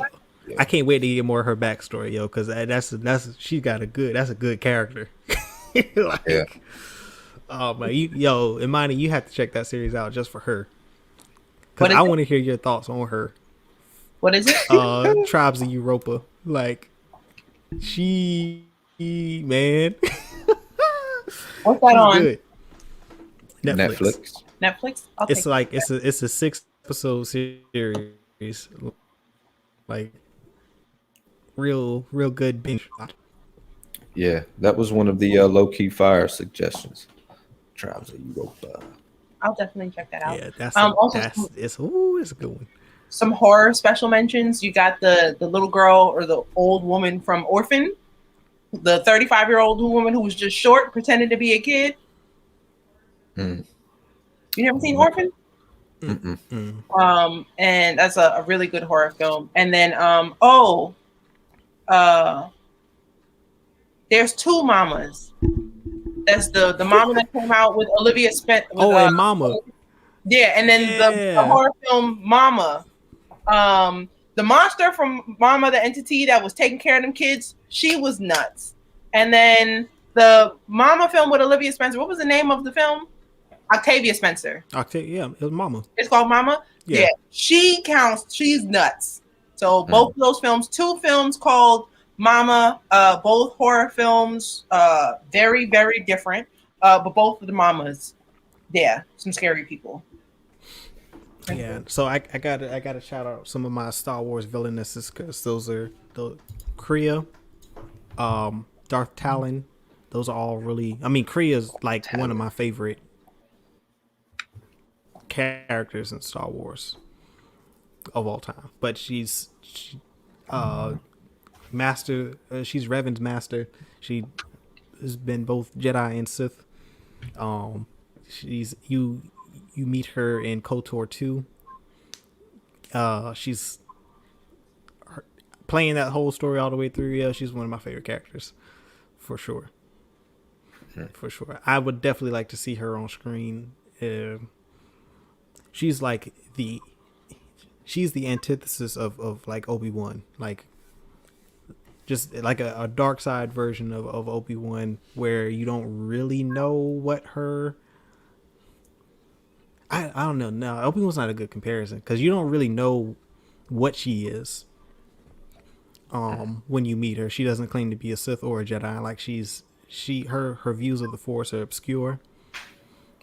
She doesn't follow either of the paths, but you can tell that she is wise, and it was just well written character. That was one of my favorite aspects of the game, especially in the early parts, because like she's the first companion that you meet, and she gives some interesting advice that kind of she introduces some things that make the Force less polarizing. But she is a villain, but she doesn't see the Force as black and white. She kind of created what people call the gray Jedi. So she's an interesting character. But when you find out who she is and what she's done, like in that, she is definitely not a hero. I have Megan Fox in Jennifer's Body. although she was kind of done wrong. So I mean, yeah, she killed a whole bunch of people, so she's a villain, but she's also attacking people who attacked her too. So there weren't too many good people all around in that film. She was good until somebody hurt her, and then she had to take them down. So have y'all seen that? That was a wild movie, by the way. I haven't seen it in a long time. I'd like to rewatch it. I just lagged out. What was the movie? Jennifer's Body. Oh no, I haven't seen that. Also, have y'all seen Hereditary? My brother tells me not to watch it. Why? Because it's too scary? Well, he doesn't use those words, but it's like, you don't want to watch that. It'll mess you up. I mean, I would say it's probably the scariest film I've seen in a long time. I watched it with my mom and the twins, and we actually all screamed, like a yell out scream, and yeah, it was crazy. But the cause of all the stress is women. Also, if you follow the what's that, Paranormal Activity? The first 3 films, all that drama is caused by women too. So yeah, they were wilding. We're not going to associate with those women. They were wilding. I have no words for them. I can't excuse their antics. Also, I still have to. I mean, every witch in film ever. I still appreciate Agatha Harkness. Oh, I can still appreciate that like that because it definitely will see more of that character. And then of course Carly now from yes. I don't know if she's a villain. I'm not going to call her a villain yet. She's just as much of a villain as Killmonger. Yes. Right now. From Falcon and the Winter Soldier, the light skin. Oh, the flag smash. What you call her, racially ambiguous? Yeah, racially ambiguous in the face. But there's black in there. Yeah, she's future Earth. Yeah, it's a lot. I was about to say it's a lot in there. Healthy. It's a healthy dose of everything. Yeah, I won't speculate. I don't know. I can't consider. I don't know if she's a hero or a villain yet. We have to see. She's still in that gray area, but she's a very good character. Yeah. Tiffany from Bride of Chucky. Yeah. She counts. For sure. The Uncool says Marceline from Adventure Time. She was originally a villain. Marceline from Adventure Time. Who was that? The vampire queen lady? This is after your time. Oh. But she's a vampire queen? Oh, that's intense. What about Aaliyah? And speaking of Queen of the Damned, Queen of the Damned, she definitely counts as a villain. I love that movie. I watch it whenever I can. She did such a great job. Also, that soundtrack is A1. I still listen to it, even though a few of the songs are banned, and I don't know why. Like, you can't listen to them. Well, on streaming, because I think that's the estate. She's not on it. They still what? Aaliyah's not on the soundtrack at all. It was all rock music, but it's probably because she passed that if she was supposed to be on it, she never got to finish. She passed before the film came out. She got to finish filming, but that's it. So yeah, she unfortunately never was on the soundtrack. The girl from The Ring. Oh yeah, absolutely. Samara. Yeah. Samara. Yo, did y'all see Scary Movie 3? What? Who? Scary Movie 3? It's been a while. Yeah. It's been a while. It's been a minute, but yes. Yo, I think I've seen the majority of those. How many of them are there? I know I saw the first 3. I know that. About 4 or 5? There's 6? Maybe 6. Oh. Well, the third one is one of my favorites, and the way they spun the ring throughout that film, pretty good. Yeah. Hey man, which one was the one with the with the paralyzed dude and the guy First with one. the. That was the first one. Take my strong hand. Oh God, that movie, boy. Somebody posted the clip of them going back and forth in the basement on Twitter. I forgot how funny that scene was, yo. That joke is crazy. Yo, I might watch that tonight. Also, shout out to the whole Wayans family because those movies changed when they left. I don't think they were a part of the third one, and it wasn't. Yeah. The same. Not to say I love the third one, but it's just You not. can tell the difference. It's clear cut difference. Yeah. I don't think I've talked about it on camera. We got to talk about like not spin-off, but parody films. We got to talk about that because we were supposed. The number one parody film is Hot Shots. He was supposed to lead an episode about comedy at some point in time. We were supposed to do it when it dropped. I forgot. All right, JBM, we're gonna put that on the schedule for April. April. It's got to be in April because since we got April Fool's Day is in April. Fool's Day is I can dig that. Thursday, so it kind of makes sense April, that we have a comedy episode at some point in April. Episode, yeah. I can't not talk about it. Marlon Wayans' version of the paranormal activity called A Haunted House. That's crazy. That if you have not watched it, recently, that's on Netflix. Please go back and watch it. There's gold throughout that film. Cedric the Entertainer playing the priest who just was a dude who read the Bible in jail. I'm sorry, but his character might be my favorite out the whole film. But there wasn't one bad part of the whole movie. The second one was actually super wild, and I saw that in theaters, and I wasn't ready. But the first one is wild.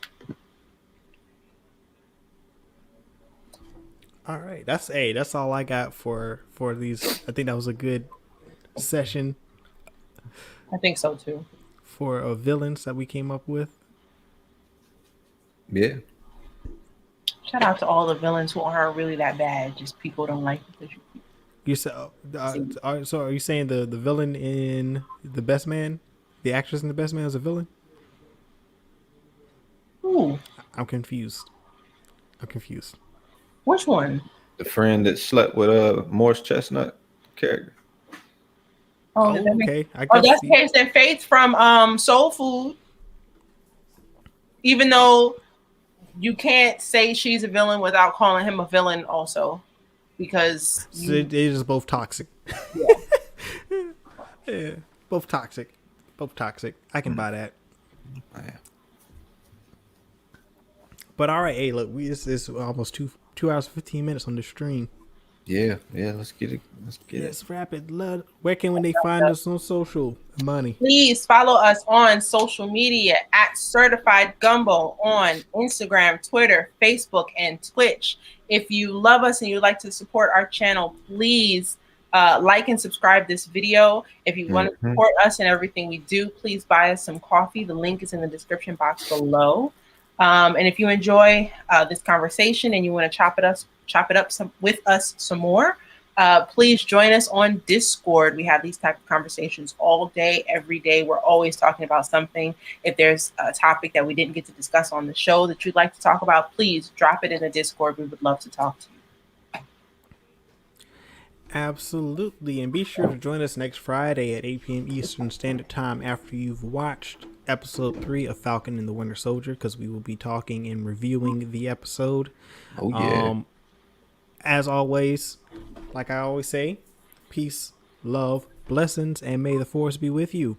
Always. Nice. Peace.